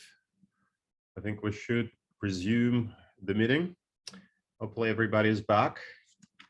And our next presentation is a short talk for 10 minutes from Jana Valnohova from Katanaev lab. The title is The Garden of Forking Paths, Molecular Features Underlying GNAO1 Encephalopathy. Jana, please. Okay, hello, can you hear me? Yes, we can. Okay, great. So, hello, thank you for the opportunity to present at this conference. My name is Jana Valnohova and I'm from Professor Katanaev laboratory. And there, one part of my research was focused on G-alpha-O, and I would like to thank the Bow Foundation who funded the research. So let me guide you now through the garden of forking paths, and I show you the molecular features underlying or molecular features which are associated with GNAO1 encephalopathy. Okay. Okay, good. So everyone here knows well what G-alpha-O is. So I will not spend much time on introduction. Just a reminder that G-alpha-O is a protein product of GNAO1 gene. And the protein is an important signaling molecule in the cells, which transmits signals from various G protein coupled receptors to its effectors. And traditionally, it associates with beta and gamma subunits to create a heterotrimeric G protein. And G-alpha-O belongs to GI-O family of G proteins, which are associated to be, which are considered to be regulating CAMP levels in the cells. And G-alpha-O also regulates the activity of the calcium channels and most likely also other type of channels too. And the importance of the molecule is further highlighted by a high degree of conservation among the species. So G-alpha-O is mainly expressed in the neuronal tissues, and there it is the most abundant G-alpha protein, and it makes up to 1% of the total membrane protein.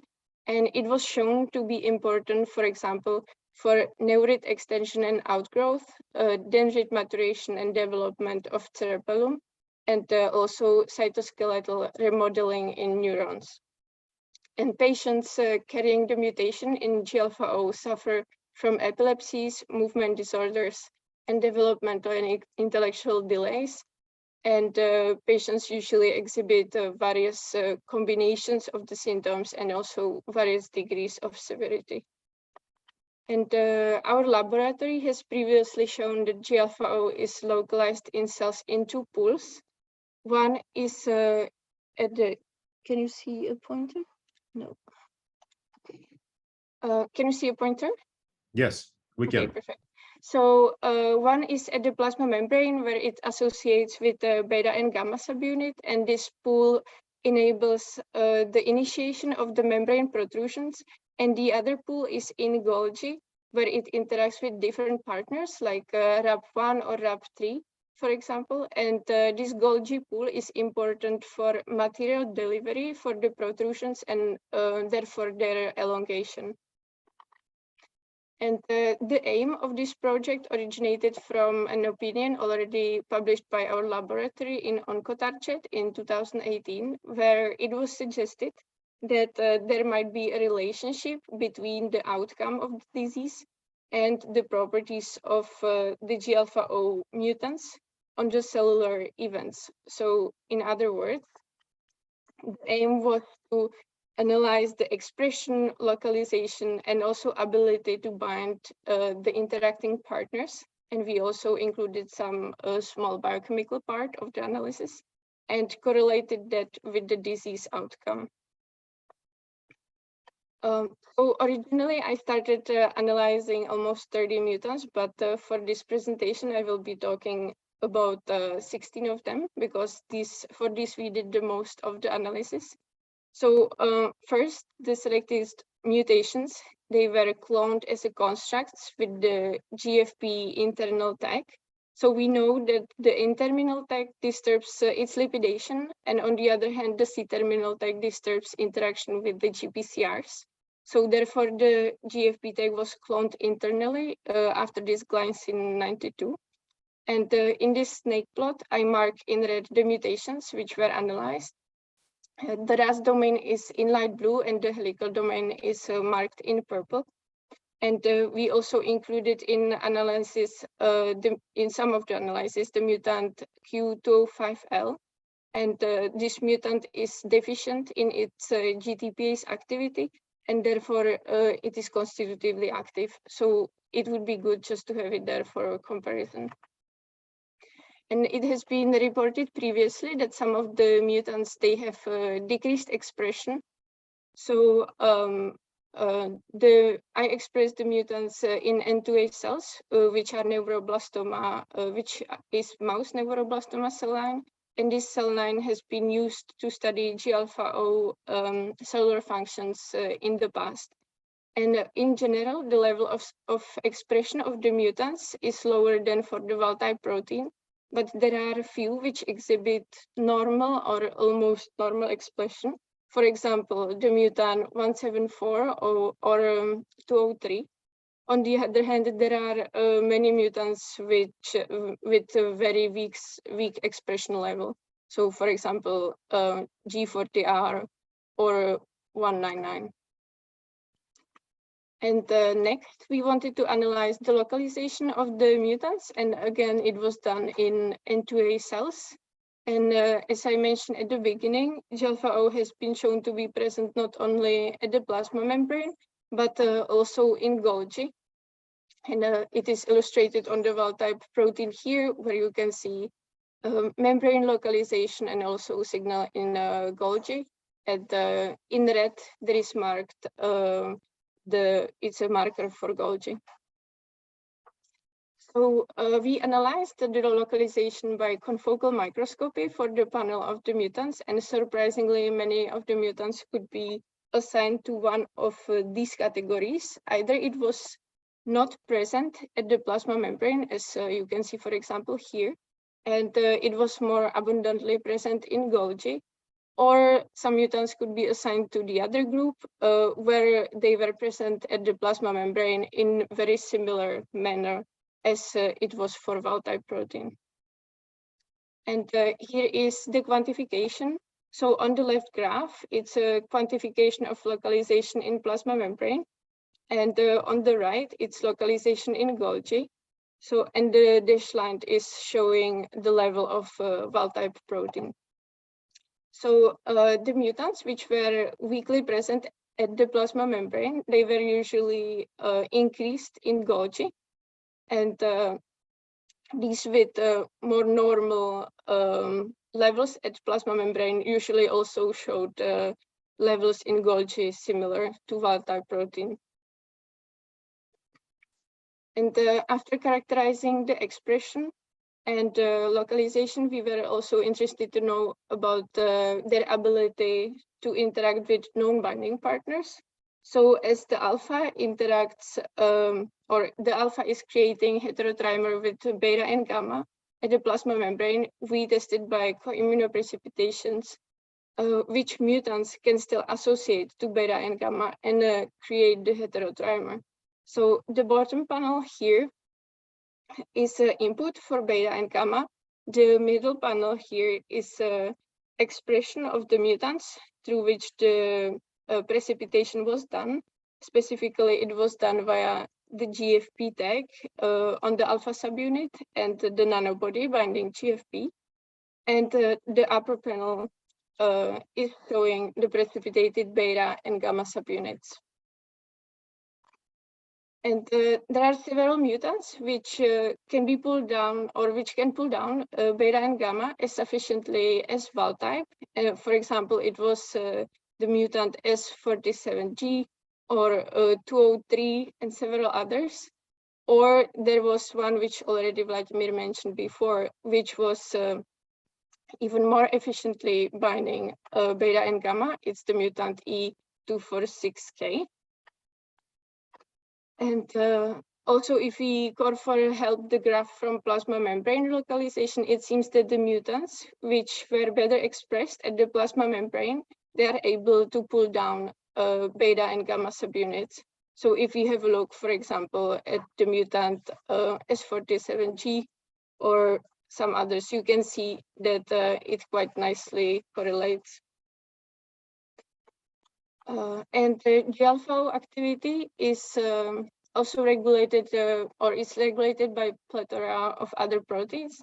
One category is guanine nucleotide exchange factors, which are called GAFs, and they enable the G protein to release GDP and bind GTP, and this is how the G protein is getting activated.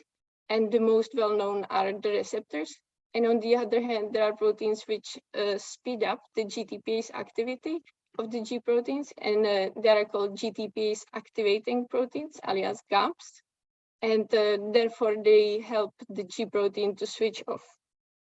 And one such a category or group of proteins are called a regulator of G protein signalings, RGS. And the G-alpha-O has been reported to interact with RGS1, 16, 4, and 19. And we tested the ability of G-alpha-O to associate with RGS19, again via co-immunoprecipitation. And RGS19 was precipitated via the alpha subunit through the GFP tag. Similarly, it was done for beta and gamma in the previous experiment. And the signal for RGS19 is in this upper panel. And surprisingly, in the pull down, all of the mutants either didn't interact or very weakly interacted with RGS19 in comparison to the wild type. We also performed some biochemical analysis of the mutants. So the proteins, they were expressed in bacteria, and they were purified and tested how well they could bind either non-hydrolyzable analog of GTP, which is GTP gamma S, or GTP itself. And the mutants' ability to accept the GTP gamma S could be divided into a few categories. Those who bind GTP gamma S faster than wild type, and the mutants are listed here. Those who bind similarly as wild type, and there was also one slow binder of GTP gamma S. This graph is just expanded from this square. And we also tested their ability to hydrolyze GTP. So there are only 2 mutants which were in similar range as the wild type in terms of hydrolysis. And it was this mutant 174 and 215. And the rest of the analyzed mutants, they had impaired ability to hydrolyze the GTP. And I have put the results we got into the heat map, and because I thought it will help me to see any patterns. So red color means decrease in comparison to wild type, green is increase, and the gray means that the mutants did not exhibit any activity or they were just enzymatically dead. So I also added a column which represents the disease manifestation reported in the literature. Yellow is assigned for movement disorders, purple is epilepsy, and both if both symptoms were reported.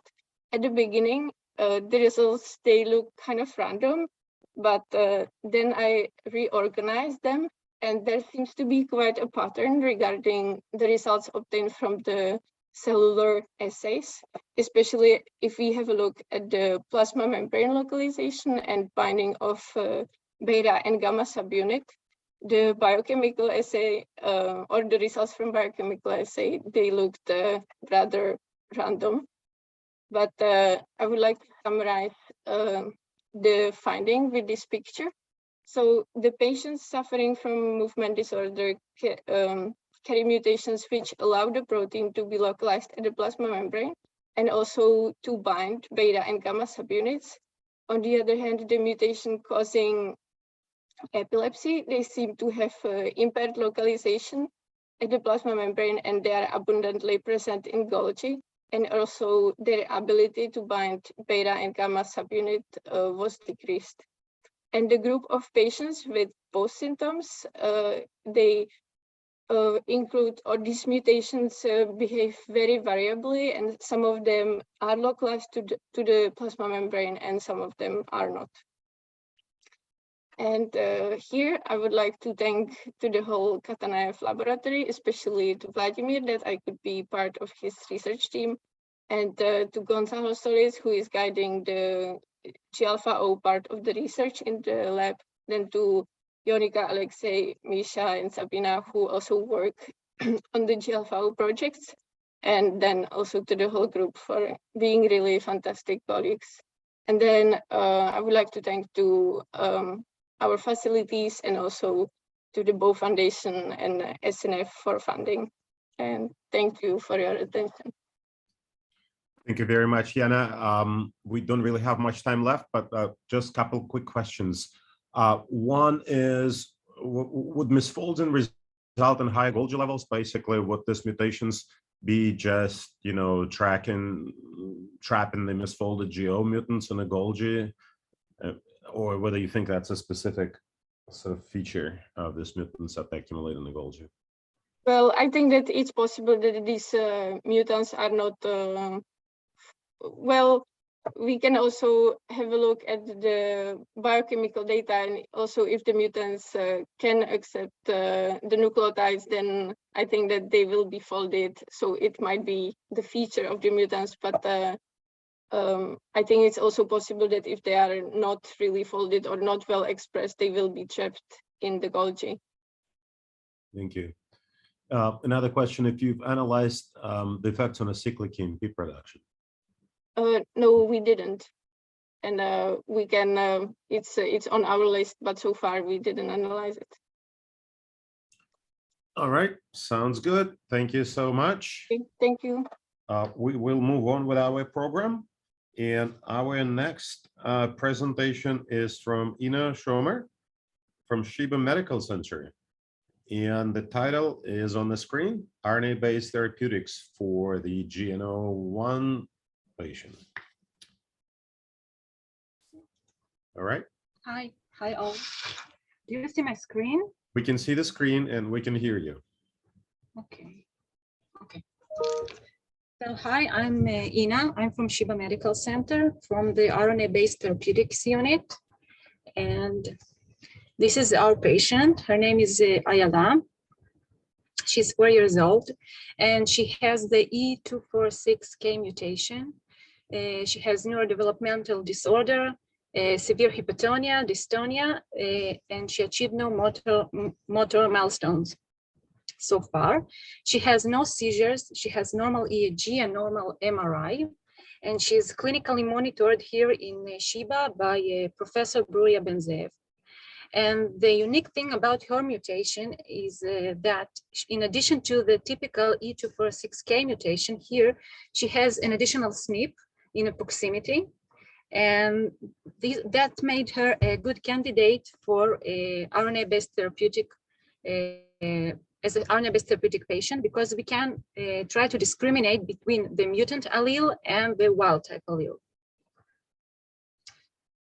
So in our unit, we basically work with ASO therapeutics, and ASO are short RNA-based sequences of 19 to 20 bases, which are chemically modified to be more stable and also to be less toxic and more specific.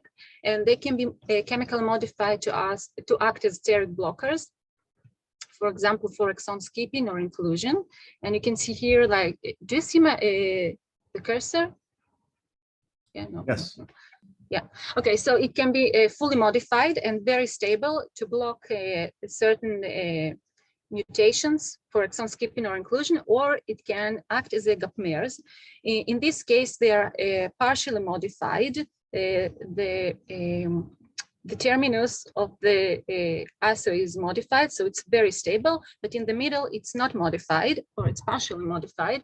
And in this case, it can be recognized, the RNA ASO dimer can be recognized by RNase H and be degraded.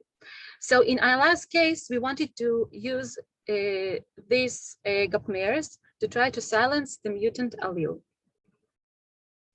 In our unit, we have this pipeline.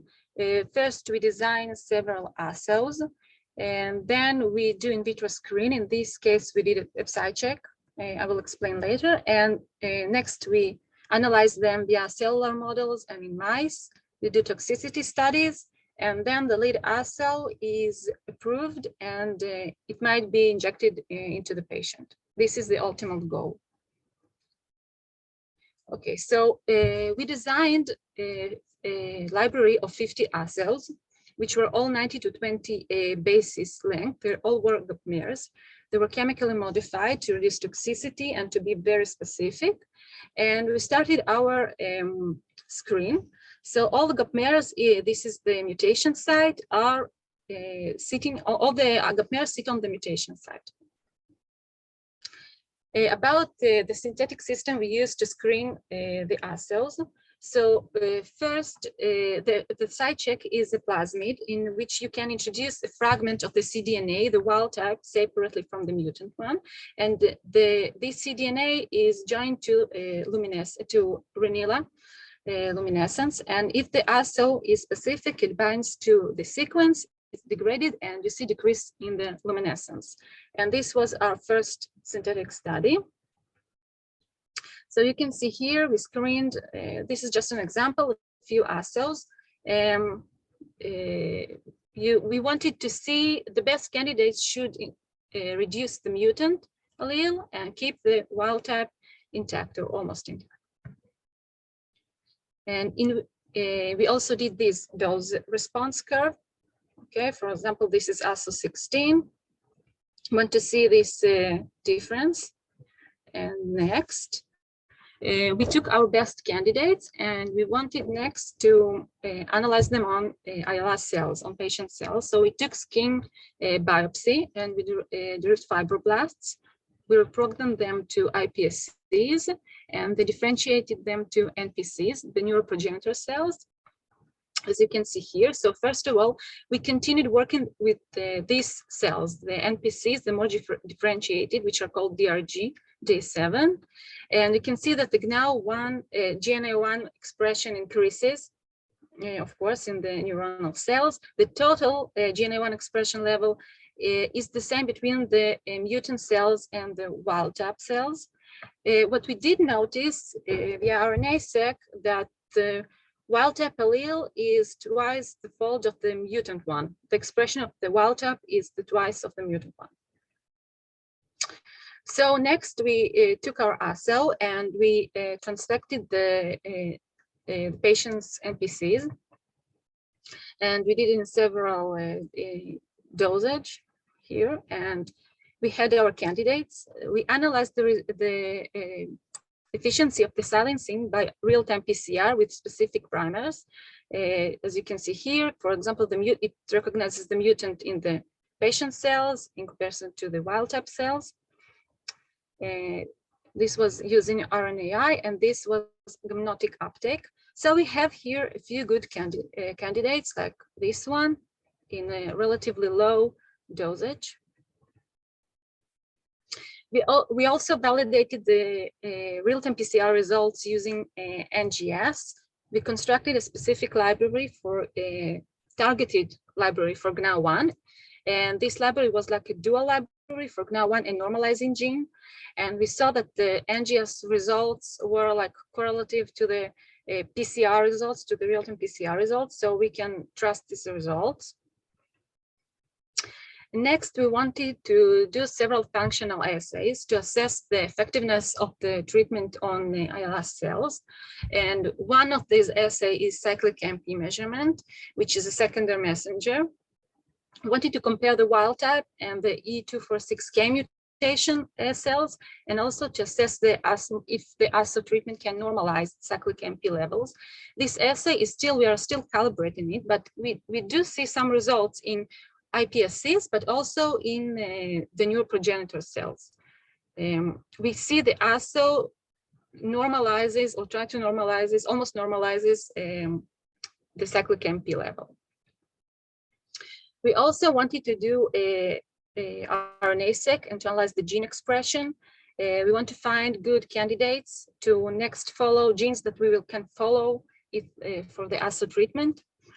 When we compared wild type cells to the mutant cells, we do see some overexpression of the G protein coupled receptor activity.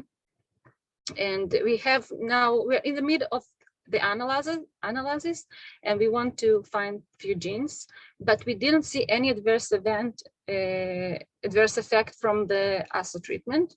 So we hope this should be a safe treatment for the cells.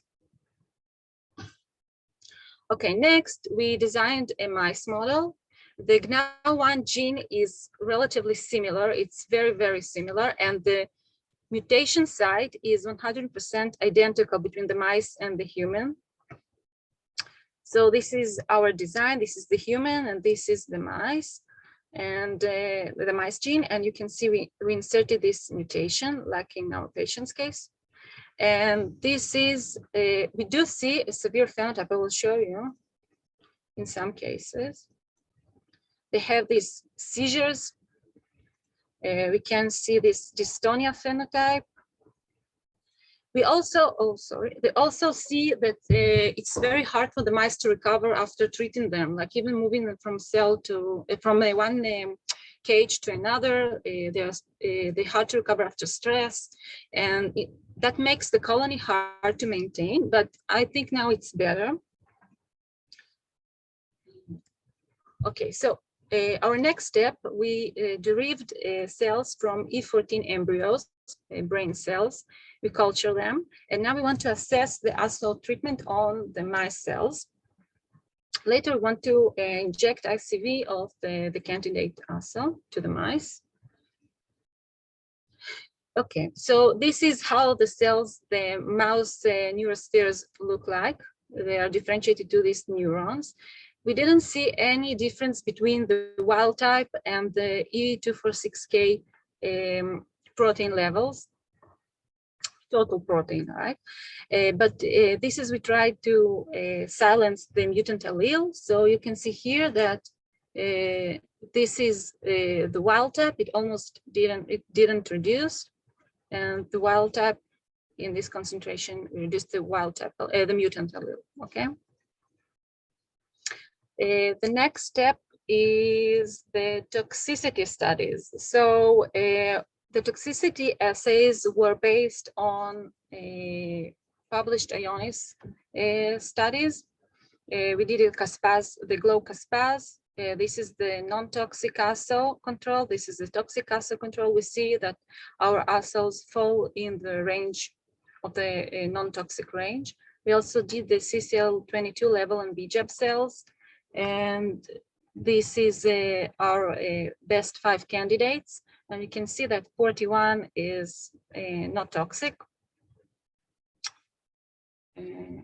Okay, so to conclude this, we have several candidates. I think that the best one so far is 41 because it's almost non-toxic. It's very potent. It's very selective, as you can see here. And we can try and use it in mouse cells, in patient NPCs. We need just to calibrate the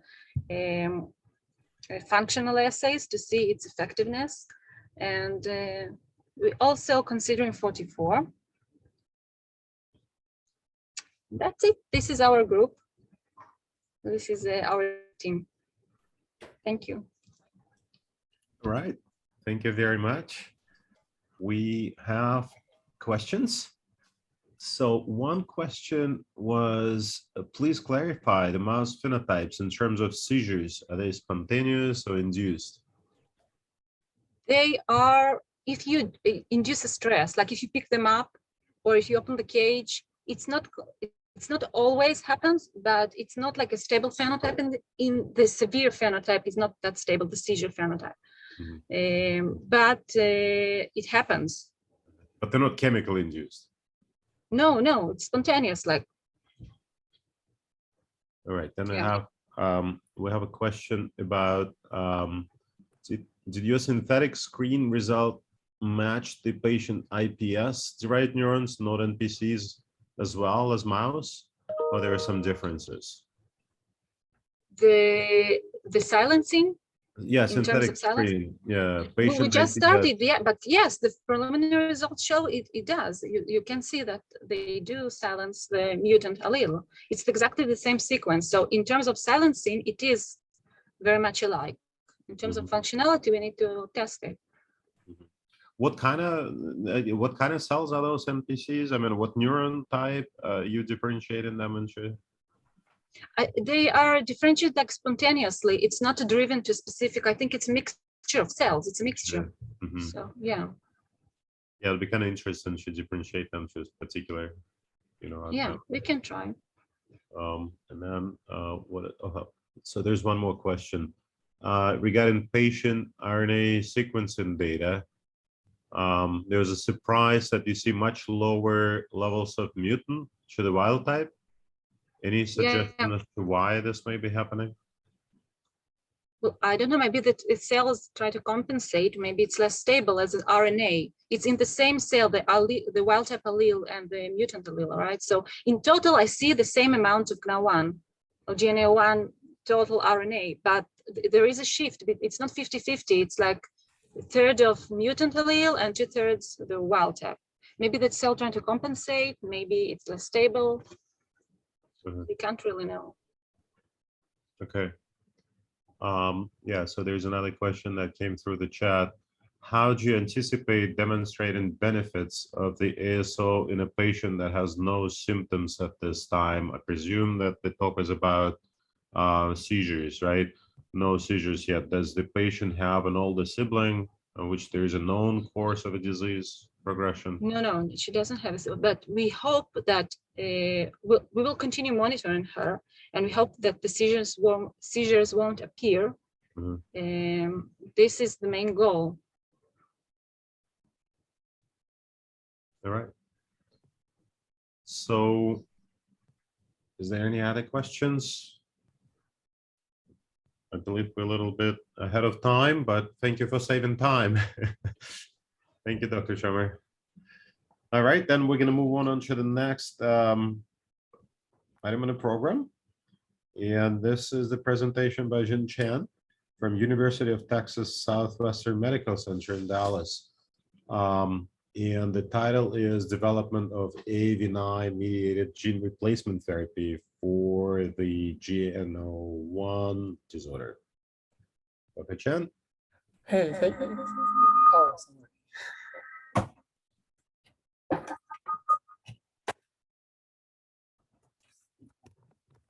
It's okay. Thank you, Kirill. Yeah, there's a background. Okay. Let me close. Thank you, Kirill. Is that okay now? That's okay now. Okay, thank you. It's really nice to have so many people working on this GNAO1 encephalopathy. So our approach is using gene replacement therapy, trying to find a development of an AAV-mediated therapy for GNAO1 encephalopathy. And I also really happy to have thanked previous speakers who set a good stage for me so that I can directly dive into our project. So in our project, we have 3 aims. The first aim to develop and validate AAV9 and GNAO1 vector, and then aim 2 to test the safety of the vector in wild-type mice, and this aim 3 to test the efficacy of the vector in GNAO1 mutant mice.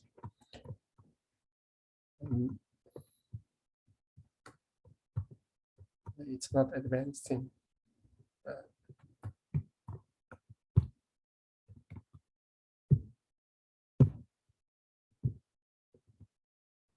Let me try again.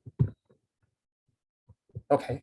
For M1 to develop and validate the vector, so we design a codon optimized human GNAO1 cDNA sequence and clone this sequence into PCTR-SC plasmid, along with ubiquitous CBH promoter and BJH poly-A, and verified the expression of the plasmid in HEC293 cells. And after that, we packaged this the plasmid into AAV9 capsid to generate AAV9 GNAO1 vector, and further verified the expression of vector in LEC2 cells. In this slide, you can see from the left panel, in HEC293 cells, we saw increased GNAO1 expression. Expression in HEC293 cells transduced with GNAO1 plasmid driven by JET promoter, USB promoter, or CBH promoter, but not in cells not transduced with any plasmid. And showing in right panel, you can see an increased dose-dependent increased GNAO1 mRNA expression in LEC2 cells transduced with AAV9 GNAO1 vector, but not in the cells not transduced with any vector. After confirming this expression in cell culture, we went on to initiate an in vivo safety study about 2 months ago, where wild-type mice were dosed with vehicle, low dose, middle dose, or high dose of our vector through lumbar puncture and at postnatal day 8. And throughout the 12 months experiment, we will closely monitor long-term safety by weighing body weight, observe any abnormality, and calculate survival. 12 months post-injection, we will utilize all remaining mice for a toxicity evaluation, serine toxicity panel, and mRNA, GNAO1 mRNA expression. So far, all planned mice have been dosed. We are now at the stage of monitoring the mice. In parallel to the safety study, we initiated a in vivo efficacy study where a mutant mice, GNAO1 mutant mice, were dosed through lumbar puncture with vehicle low or middle dose of our AAV9 GNAO1 vector at P7 to 10 days or P90 days. In addition to monitoring the long-term safety by body weight, observing abnormality and survival, behavior tests, including load rod, wide hand, and the PT zinc kindling test are performed at 3, 5, 8, 12, and 17 months old. 3 weeks post-injection, subset of mice will be taken down for mRNA and protein expression for an immune response and a serum toxicity panel measurement. At the end of experiment, when the mice reaches 18 months old, we plan to euthanize all mice for further analysis, including toxicity and then RNA expression. So in this efficacy study, in vivo efficacy study, the mouse model we are using is from Dr. Newbeck's lab, who generated this GNAO1 G203R mutant mice. Now it's actually just a knockout mouse model. Dr. Newbeck's lab characterized and published the phenotype. To confirm those phenotype in our hands, we initiated a pilot study where we actually saw 3 striking phenotype. The first one is the body weight. As you can see in this slide, we first saw that in male heterozygous are significantly heavier than their Y-type littermates starting at 3 months old. A similar observation can be seen in female mice as well. The second phenotype is PTZ kindling test, where our G203R heterozygous mice all died at or before 4 doses of PTZ dosage, while the Y-type still have like 40% survival rates after 8 doses of PTZ dosage. And our mutant mice, G203R heterozygous mice, also have significantly higher racing score compared to their Y-type littermates. The third phenotype is rural phenotype. As you can see in top 3 panels, the first is 8 trials, second is average latency to 4, and then third is maximal latency to 4. If you can look at the middle one, the average latency to 4, in male, we see a significant reduced latency to 4 compared to the Y-type littermates in male and female. You can also see this phenotype if you calculate the maximal latency to 4. Other tests included the grip strength, wide hand handling clasping, or the open field test, elevated plasmids. We don't see much of a difference between heterozygous and Y-type mice in both male and female. So in overall, our phenotype, the phenotype we saw in this mouse model is consistent with what Dr. Newbig's labs published, except that this phenotype also extended to the female. So in this efficacy study, we actually also started dosing the mice almost 2 months ago, more than 2 months ago, and then 1/3 of mice have been dosed so far, with the first group almost reaching 3 months old, and we'll go through the behavior test for the 3 months time point very soon. We hope we can see this phenotype in the mutant mice and see some rescue of our treatment. So I just give you a summary of our current status for this project. So we finished the N1 to generate this vector. For a safety study, we dosed all mice, and we calculated this in life experiment will end in April 2023. For efficacy study in the mutant mice, we have dosed 1/3 of planned mice, and those mice we will continue to dose another 2/3 of mice and put them through all this burial test. And we expect our in-life experiment will end in April 2024.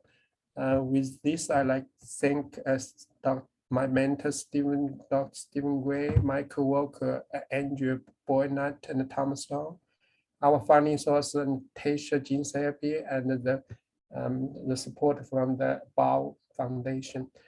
Thank you for your attention, and I'm happy to answer any questions. All right, thank you very much. Would you have some questions? One of them I see already was clarified. So those were not 203R het mice, right? Those are just loss of function knockouts, essentially heterozygous knockouts for the GO. Yes, it's just a knockout mice now. As Dr. Newbeek said, they withdraw the original paper and they will make the amendment and submit it again. So that's basically a knockout mouse model. Right. So the rationale for this gene replacement strategy would be if you encounter pure loss of function mutation to deliver the wild type copy of the GO to compensate for the loss in amount. Exactly. That's very, very clear. Right. So, yeah. One of the things I missed was about how you deliver in AAV9 when you're talking about dosing. How do you deliver AAV9? We deliver that through lumbar puncture because it's a simple procedure clinically. So we have been using this delivering route for multiple other projects as well, issuing a very consistency and a very successful in our hands. So we stick to this route of administration. We certainly can try other ways if we need it for like an intracerebral ventricular or other strategy, even ICM, I mean intrasystem magna. But all those projects route are directly delivered to the CSF. But we are starting with the IT. But if we need it, we can move to other routes as well. So when you say in lumbar puncture, is that intrathecal delivery? Yes. Yeah, okay. And then you haven't looked yet, like whether the distribution of GO where it gets in the CNS? We'll collect the sample pretty soon because we are trying, and then we know this will in our hands, so we know this expression shouldn't be a problem, and we will collect into samples soon and then trying to confirm that. So, if I could, thanks. It's great to see the project moving along, and I'm looking forward to seeing your data.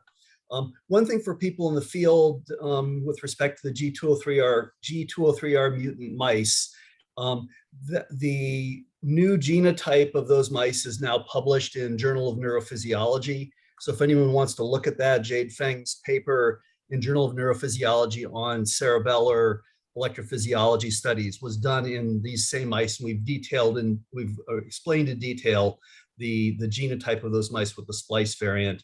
And the +1 behavioral paper has been resubmitted and it's under review that also corrects the genotype from that original paper. I apologize. That was a total screw up on our part to miss that mutation, but these things happen. So thank you, Dr. Newbeek, to generate this mouse model for us to use. And certainly your continued work on this is really helpful. I mean, we noticed everything you guys are doing, so we definitely will follow that and trying to learn from them, from you and others. I'm always happy when people can replicate the phenotype. Yes, I mean, it's nice to have the phenotype. That's a good thing. And then no matter it's like a missense mutation or but it's actually just a loss of function is good for us. I mean, it doesn't prevent us from using it. So that's good. I mean, Thank you so much for clarifying. There's one more question in the Q&A, which is in regards to the selection of the promoter to use. In your evaluations, you found that jet promoter was slightly better, but then you chose CBH in your experiment. Originally, I mean, in gene therapy field, we always think of the stronger promoter, the more the vector is better for us to actually to do the gene therapy strategy. It's sometimes true, but in this GNAO1 case specifically, as the previous speaker said, that almost 1% of membrane protein is G-alpha1. So we are trying to express as much as possible to the brain, because even with AAV9, there's only like less than 20% of brain cells can be transduced. We certainly in other projects we noticed the CBH promoter in certain cases maybe not as good because it's also generated some other issues. So we have a backup. If this CBH promoter generates any side effects or something, we can move to other constructs with weaker promoter. So that's why we have a backup plan for this project. Thank you. If there are no other questions, I don't see any in the chat. I don't see any in the Q&A. Thank you so much. We'll move to our last presentation of the day, and that is a presentation by both Miguel Sina Esteves from University of Massachusetts Medical School and Rick Newbeck from Michigan State University. So Wabadua.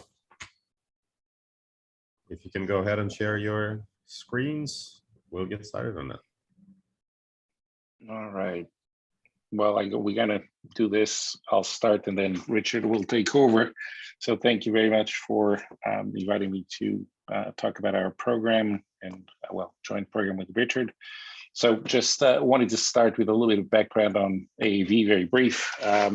Was discovered in 1965 as a contaminant on adenovirus, and of course it didn't even deserve its name. It just became known as adeno-associated virus. But since then, over many years of work, decades, it has become sort of the premier platform for in vivo gene therapy. It's an extremely simple virus with 2 genes that encode 9 proteins. For the vast majority of time, we thought it was 7, and 2 more have been discovered.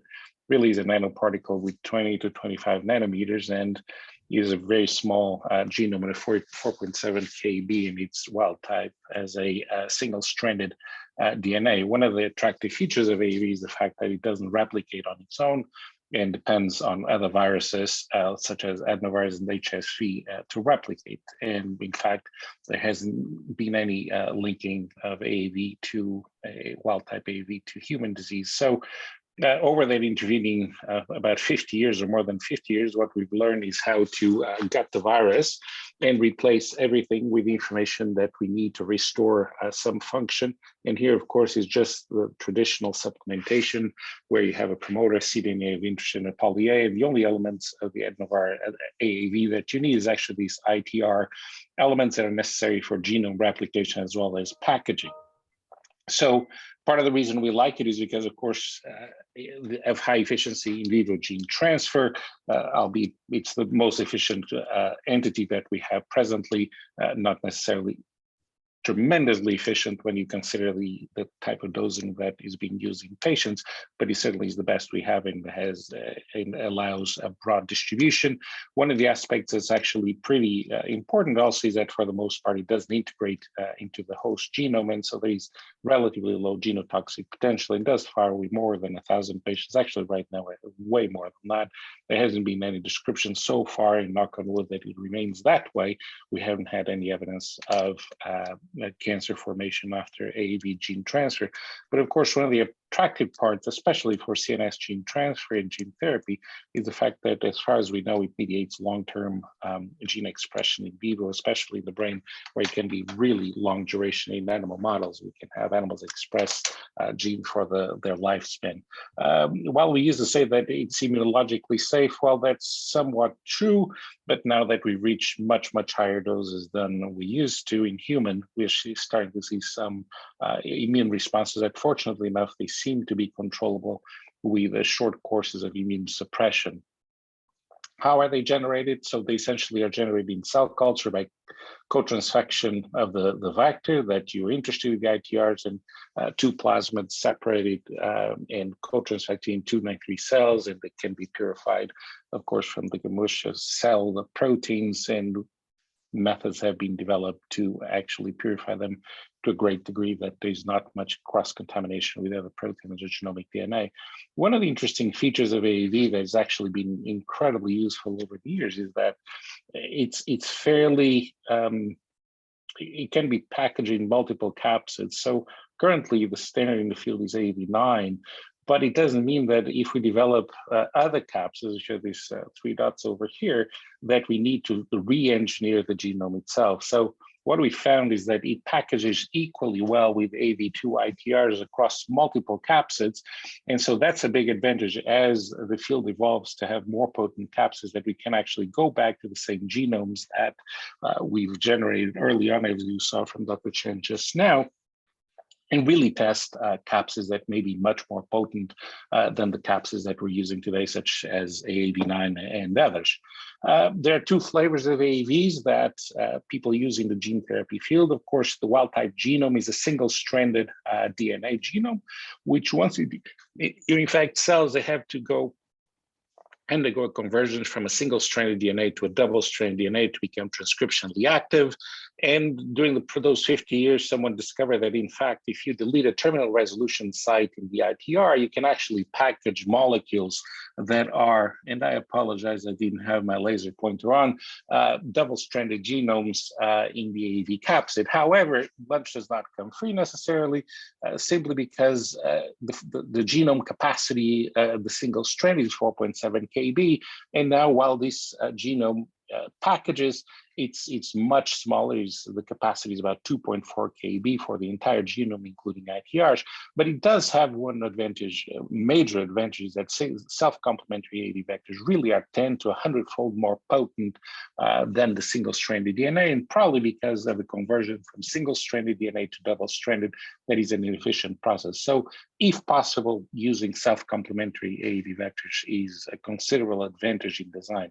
Now, in terms of delivery routes, when we didn't have an AAV9 that can cross the blood-brain barrier, most therapies were based on intraparenchymal injections that you can see here, where the virus distributes through the brain interstitial space and infects cells quite efficiently. And to the best of our knowledge, certain capsids tend to transduce neurons at very high efficiency.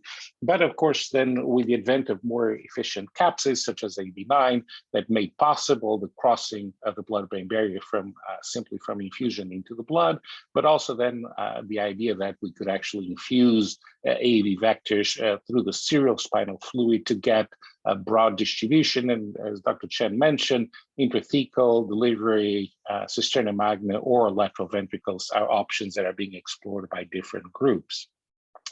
So when I started looking at working with Richard about GNAO1, of course, certainly the notion that GNAO1 is expressed in the brain, and I think this is pretty clear here, that is certainly the highest expression levels, whether the protein at the RNA level are certainly in the brain. But it's actually quite interesting that the protein can be found in other tissues as well. And it makes me wonder if at some point when we address the neurological components, we may find other aspects of the disease that remain sort of subsumed by the neurological feature.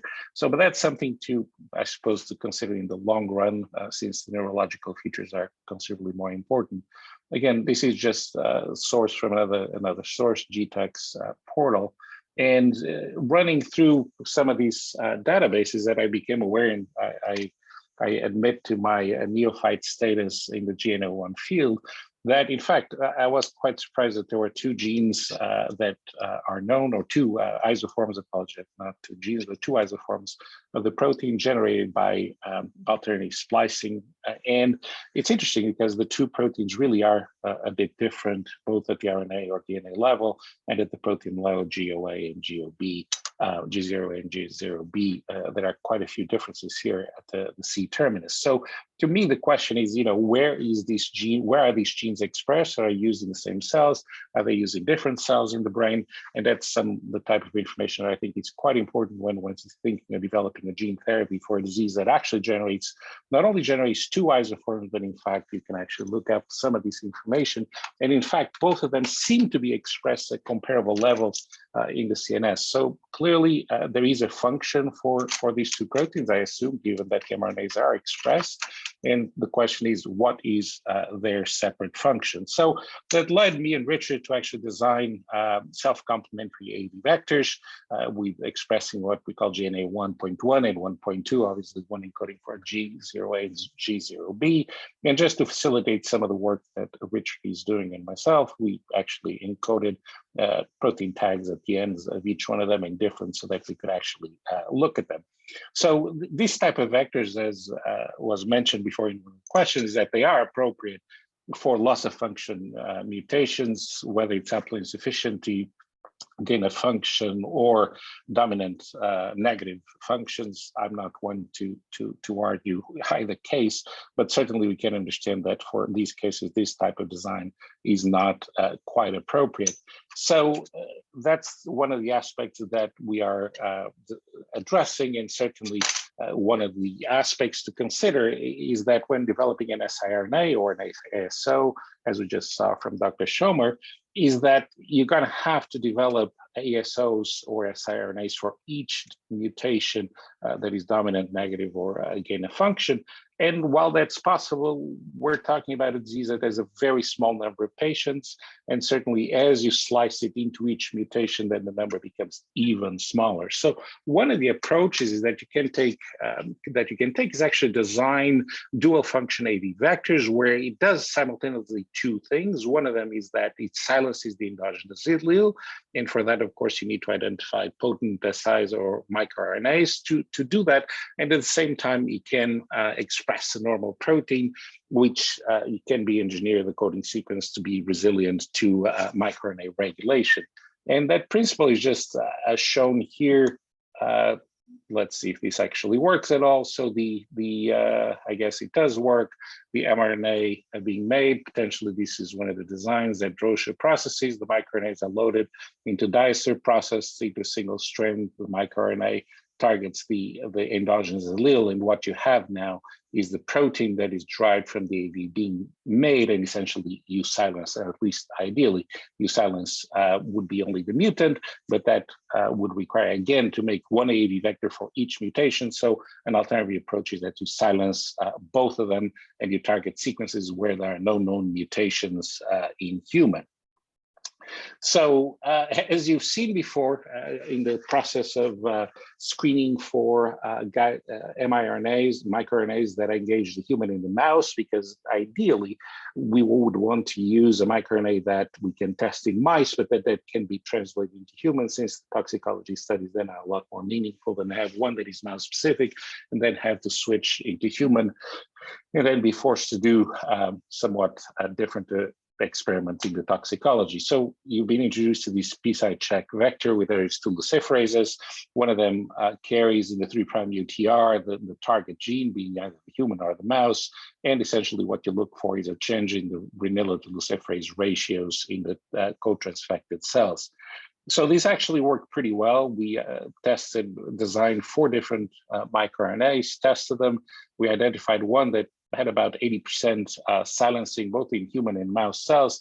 But when we actually moved it to the endogenous target, so instead of the PSI check, what we found is that the silencing was not as profound as you observe in the PSI check. And of course, one has to consider that the GNAO1 mRNAs really are quite a bit larger than the open reading frame. There's about 1 kb, so they are 3.2 and 6 kb. And so it's quite possible that the RNA secondary structure really doesn't allow access to the RISC complex to the particular location, and or the other possibility is that there are RNA binding proteins that bind the particular area that you're targeting that, again, interfere with the access of the RISC complex to that particular target. So what we're doing right now is actually starting the studies in neonatal mice, injected ICV with both the GNAO1 or encoding for G0A and the other vector encodes for G0B. And we're actually screening new microRNAs. We've designed about 50 of them that are predicted to engage the human mouse and non-human primate GNAO1 mRNAs. We're actually screening them. We're building them right now into plasmids and actually screening them for the most efficient ones. And of course, the screening is going to be done against the endogenous target as opposed to use a PSI check.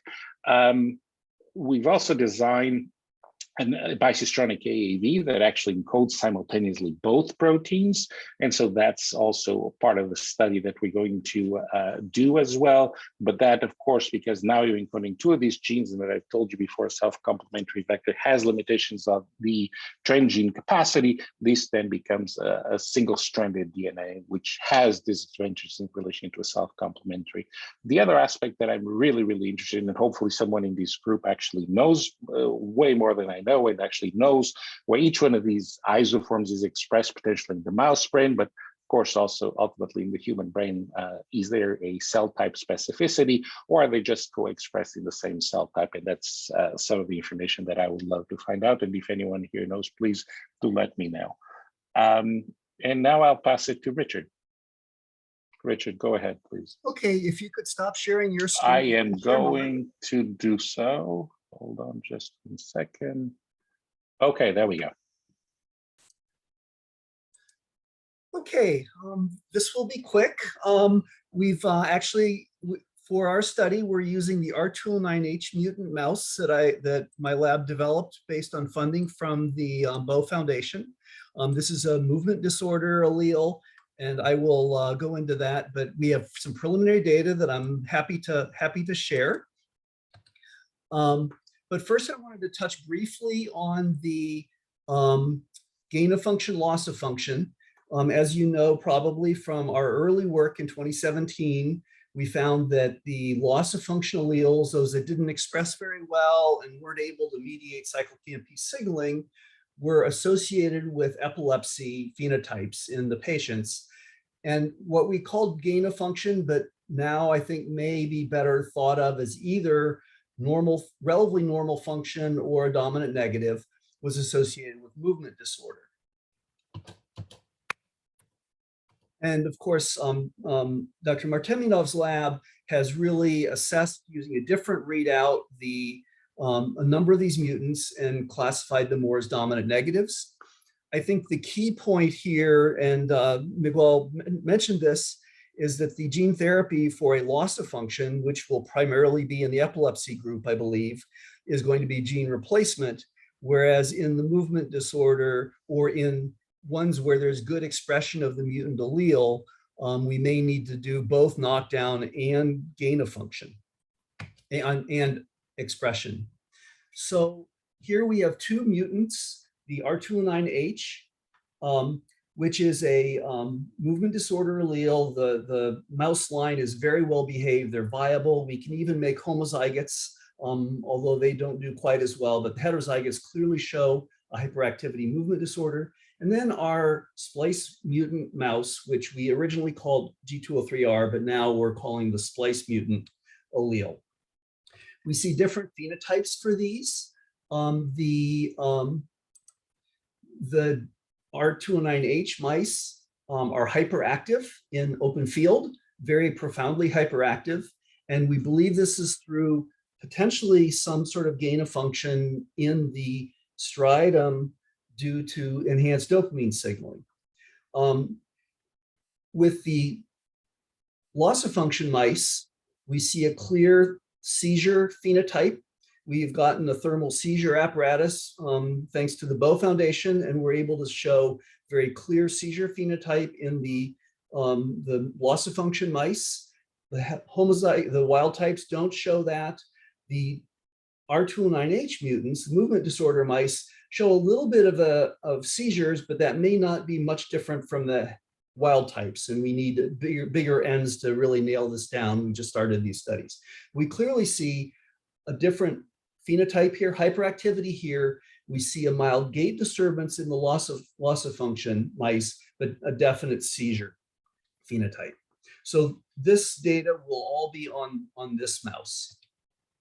So one key question I think in the field is going to be what brain regions are important. So if we want to do gene therapies, especially if we deliver them parenchymally, we need to know where to deliver them. So hippocampus and cortex clearly play critical roles in epilepsy.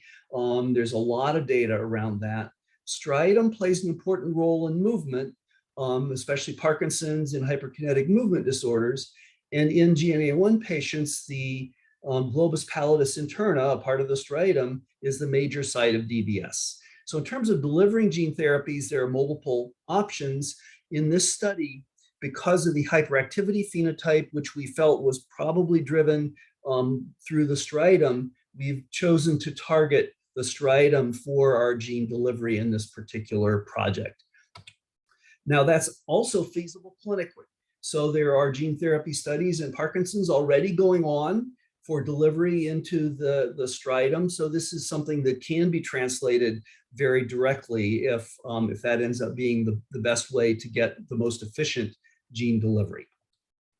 So for our project, we did bilateral intrastriatal injections. We took half the brain for immunohistochemistry and half for mRNA protein analysis. This first data set is using the tagged G-alpha-O subunit, which is will not work functionally, but allows us to look at the expression. So we looked in the protein by immunohistochemistry and also at the RNA level by RT-PCR and sequencing to distinguish the mouse and human alleles. So on the IHC, this delivery was done by Carol Sortwell's lab at MSU, who does a lot of work in Parkinson's. So they did the gene delivery. We had clear expression in the striatum of the mice. In the control, we saw no labeling with the HA tag. This is from the Allen Brain Atlas showing where the caudate putamen is in a section about this level. So we're getting good expression in the caudate putamen. We're getting some spillover in hippocampus and other areas, which may not be that much of a problem, but we are getting clear delivery to the striatum. That's further validated by our RNA sequencing. Using the polymorphisms between human and mouse, we saw we can identify whether we have mostly human. This would be about 3-to-1 human versus mouse. This one would be 3-to-1 mouse versus human. So we've just semi-quantitatively assessed different brain regions with 3 doses of the vector, high, medium, and low, and looked at where we had expression. So in the striatum, we had in every single mouse 3-to-1 ratio of the human vector mRNA compared to the endogenous. We saw some in cortex, as I mentioned, almost none in striatum, and we saw a clear dose dependence to that. We could probably go to higher doses, but that's where we are for right now. We then took the vector that does not have the tag, the wild type G-alpha-O vector, GOA, and we tested that in our R209H mutants. And I'm excited to show some very preliminary data that looks encouraging. So here we have total open field movement distance in the wild type mice, and in the mutants with 2 different controls, a buffer control and a GFP vector control, we saw strong hyperactivity in the mutant mice, and this was reduced. We don't have statistical significance. Our n's are relatively small still, n of 7 for the vector and n of 6 for the 2 different controls combined. But it looks like we are seeing some reduction in the hyperactivity phenotype with these intrastriatal injections of the GOA vector in this R209H mutant mouse model. So our progress to date, as you learned from Miguel, the replacement vectors for GOA and GOB have been created.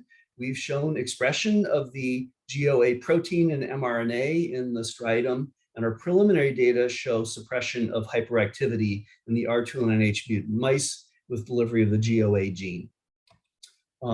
Next steps for us, we have a number of other behavioral phenotypes. The data have already been collected, but the blinding code hasn't been broken, but we'll have all of these, including thermal seizures, as a potential toxicity readout. If we induce seizures, that's obviously a bad thing. These mice don't have them, so we'll be assessing that carefully. We'll repeat the study with additional mice to get n's up to the level we need. We want to test the GOB vector. Does it do better or does it do not as well? So that'll be very important. And then obviously the longer range will be to test the combined mRNA knockdown and replacement study. And there's a number of people who've been involved with this. The Estevez lab in terms of creating the vectors. Jeff and Alex, my lab, have done virtually all of the work on this. The funding from the Bow Foundation, we thank them for supporting our work over the years. and especially for pulling this community together. I think this is an awesome meeting, and I'm really excited to see so many people jumping into it. It's really refreshing to have a robust research program around GNAO1. So thank you. Thank you so very much. It's a great combinatorial presentation. I really enjoyed it. Lots of data, lots of progress. Let's see about the questions. I mean, some of them I noticed been already answered by just typing online. I was personally wondering about this design of the bicistronic sort of constructs and AAVs with microRNAs and also cDNAs being expressed. Are they planned to use different promoters, and how flexible you are fitting all of this on the AAV? Well, I guess that's the question about AAV. So it's no, actually, this is presumably a design. Well, actually, not presumably. We've already built it. It's a design that is similar to what we've used on Tay-Sachs, which actually has a bidirectional promoter. That works pretty well. So Tay-Sachs actually has 2 subunits. So it's based on that work that we've done before, that's one of the options. The other option is to use 2A peptides, although I'm not too excited about that because of potential introduction of neoantigens. Well, they would be antigenic, but again, 7 amino acids are so not terrible, but that's certainly another option. In terms of including microRNAs, well, depends on how you design it, because you're right, you start to run out of space a little bit. But fortunately enough, these 2 genes are pretty small, so they still leave you a lot of real estate for a bicistronic type of design that by necessity becomes a single-stranded genome. But it also looks like you may not need to suppress, right? The mutant version looks like that the data are fairly encouraging that just overexpression of the wild type GO is already right. I mean, yeah, absolutely. It's I can't comment on the type of mutation that. So the mice that we're using are this one that Richard just presented. It depends on what we find out in other mouse models where they really need to suppress the mutant form. Part of the idea of using the dual function vectors is that while some mutations will not need it, designing vectors that are specific for each one of the type of mutations in a disease for which there are very, very small number of patients, as is pretty difficult to convince biotech companies to actually want to be interested in developing a gene therapy, because the number of patients annually, unfortunately, is really small. So developing multiple AAV vectors becomes somewhat of a difficult endeavor. And I'm hoping that you guys are the experts really reach a conclusion about, this gain of function, dominant negative, because that's critical for implementing these type of designs for sure. Yeah, so if I could comment, there's the question I see here about the dominant negative, gain of function, neomorphic. This is really challenging because it is pretty clear that completely knocking down GNAO1 is going to end up causing problems. So I think finding an appropriate balance, each allele is going to be different, whether it's gain of function or dominant negative, if you can, or neomorphic, if you can knock down the toxic allele and restore the normal amount, that should be viable across all the different mechanisms. So I think that's a valuable thing about what Miguel has designed with the knockdown of endogenous and expression of the human wild type. The challenge is going to be getting the balance right. You're going to need to make sure that you are balancing the appropriate level of restoration of the wild type while at the same time you're suppressing the toxic allele. It may be with dominant negative, you've got a mild dominant negative. All you need to do is overexpress the wild type, and that'll be enough to overcome it. It looks like with the R209H, regardless of what the mechanism is, it looks like that may be sufficient. Preliminary data, we really need to see bigger ends and make sure that this really holds up. The other thing is we didn't fully correct the phenotype. We only got maybe 30–40% reduction in hyperactivity. If we express more, will that work better? If we knock down and express, would that work better? So these are all science questions that need to be addressed. Yeah, completely agree. So this is a good thing to discuss tomorrow at the roundtable sort of panel. It's not that we can resolve this easily and quickly. There was, I believe that this is mostly it for your presentation. I don't see much of there are like a couple technical, really technical-ish questions that I presume Miguel's answered online through the chat. But perhaps we are at the point where, you know, if all of the panelists can turn on the cameras back again, we'll just at this phase of like general questions and discussion. And one of the things that came through the chat earlier is a request from the patient community to kind of perhaps address this issue of like, well, we've heard 7 presentations and a lot of us are connected. A lot of it seems like a little bit disjointed. How do we all see connecting to each other, like in a holistic sort of sense? How what we do is, you know, addressing the overall needs of the patients community. So if anybody wants to jump in and say, in my opinion, that's like being a researcher, it's fairly simple how we'll connect, right? There are areas of need that we need to understand the general mechanisms of the disorder, because before you understand what's going on mechanistically, you can't really even design the strategies. And you've certainly heard a lot of presentations that tackle with these issues.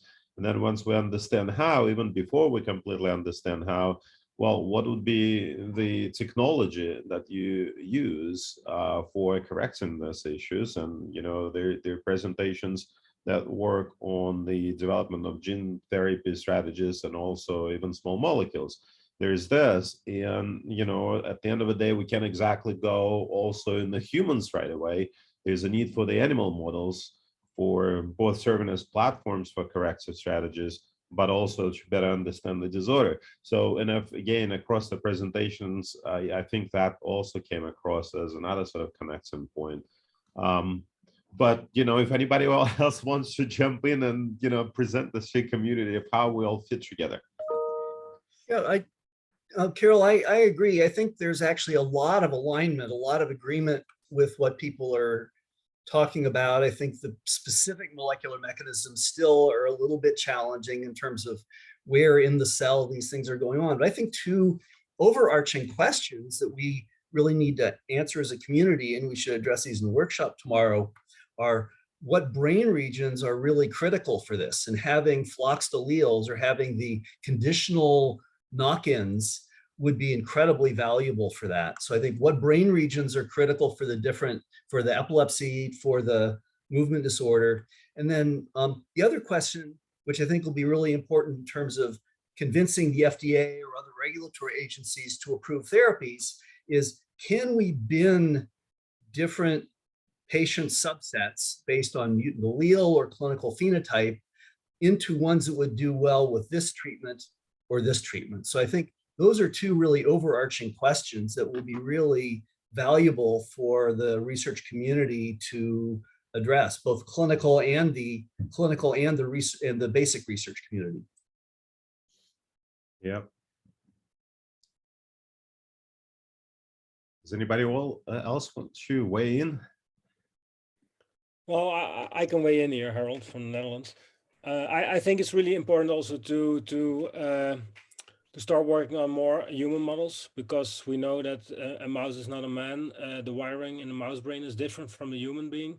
So I think therefore, you know, like the work in the IPS field is additive to all the animal work, you know, either it's in worms or in mice. And that's a win-win where we can help each other out, you know, like there are so many variants, and probably not all variants do the same thing. So I think that's really good that we can develop animal models and work from there towards a human model, because also if we want to get FDA approval, you know, if you can show the proof in an IPS-derived model, you know, like then it's easier to convince the FDA to go forward, I think. Yeah, thank you. That's absolutely important. Humans ultimately is a goal. I think that we we we needed to work together to establish a cell-based functional assay. In terms of eventually we needed this assay for both evaluating this our products in terms of any rescue and those kinds. And also another thing, I think we needed to find a biomarker for this project for the GNAO1.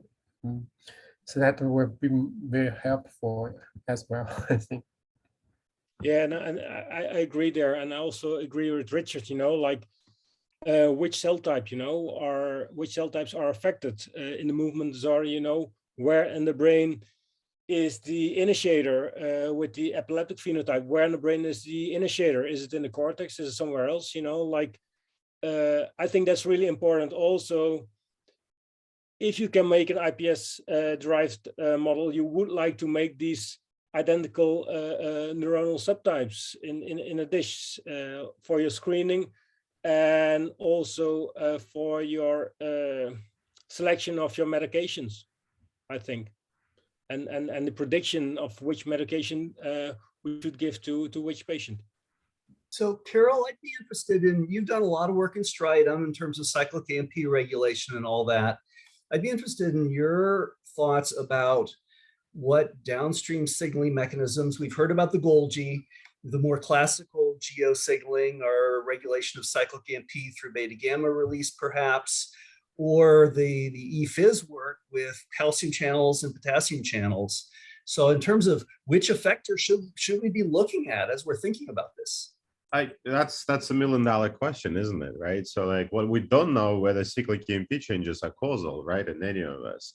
It's tempting to think that they might be simply because they're related to a series of genetic disorders, right? The ATC5, the PDE10, MA, and frankly, if you perturb the cyclic AMP levels, I mean that you'd expect a lot of dysregulation, but it hasn't really been established, right? But again, with something like upstream as a GO, you'd imagine that there's going to be lots of things that can go wrong downstream. And, in my personal thinking, I think that's the combination of different downstream targets that are dysregulated and with a different, in different mutants, probably with different sort of impact, right? Some of them may affect Golgi, as we've heard, more than a plasma membrane signaling. And then others, you have a severe dysregulation of the plasma membrane to cyclase, and yet there'd be presynaptic functions of a GO, which we haven't really touched even upon, right? That's regulation of the transmitter release. That's going to be dysregulated. I think cyclic AMP could play a very important role in the movement disorder. Like you said, the ADCY5 does something very similar. So I think in the movement disorder, I think cyclic A is probably highly important, but for the epilepsy, it may well be the potassium or calcium channel modulation that's more relevant. And so GNAO1 is just so complex in terms of its upstream and downstream signaling and the Golgi opportunity as well. So I think, I'm not sure that we're going to be able to get a single cellular or neurophysiological readout that will cover the whole thing. We may need different ones for some of the different clinical phenotypes. Yeah, well, there's a reason why nature decided to express it as 1% of the total protein in the brain.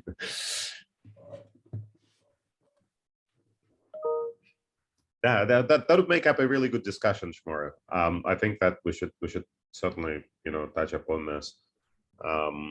So I'm not exactly sure what are we doing at this point. Emily, Max, I mean, what's the plan? I think we're at the very end of the discussion and the presentations and Q&A and everything.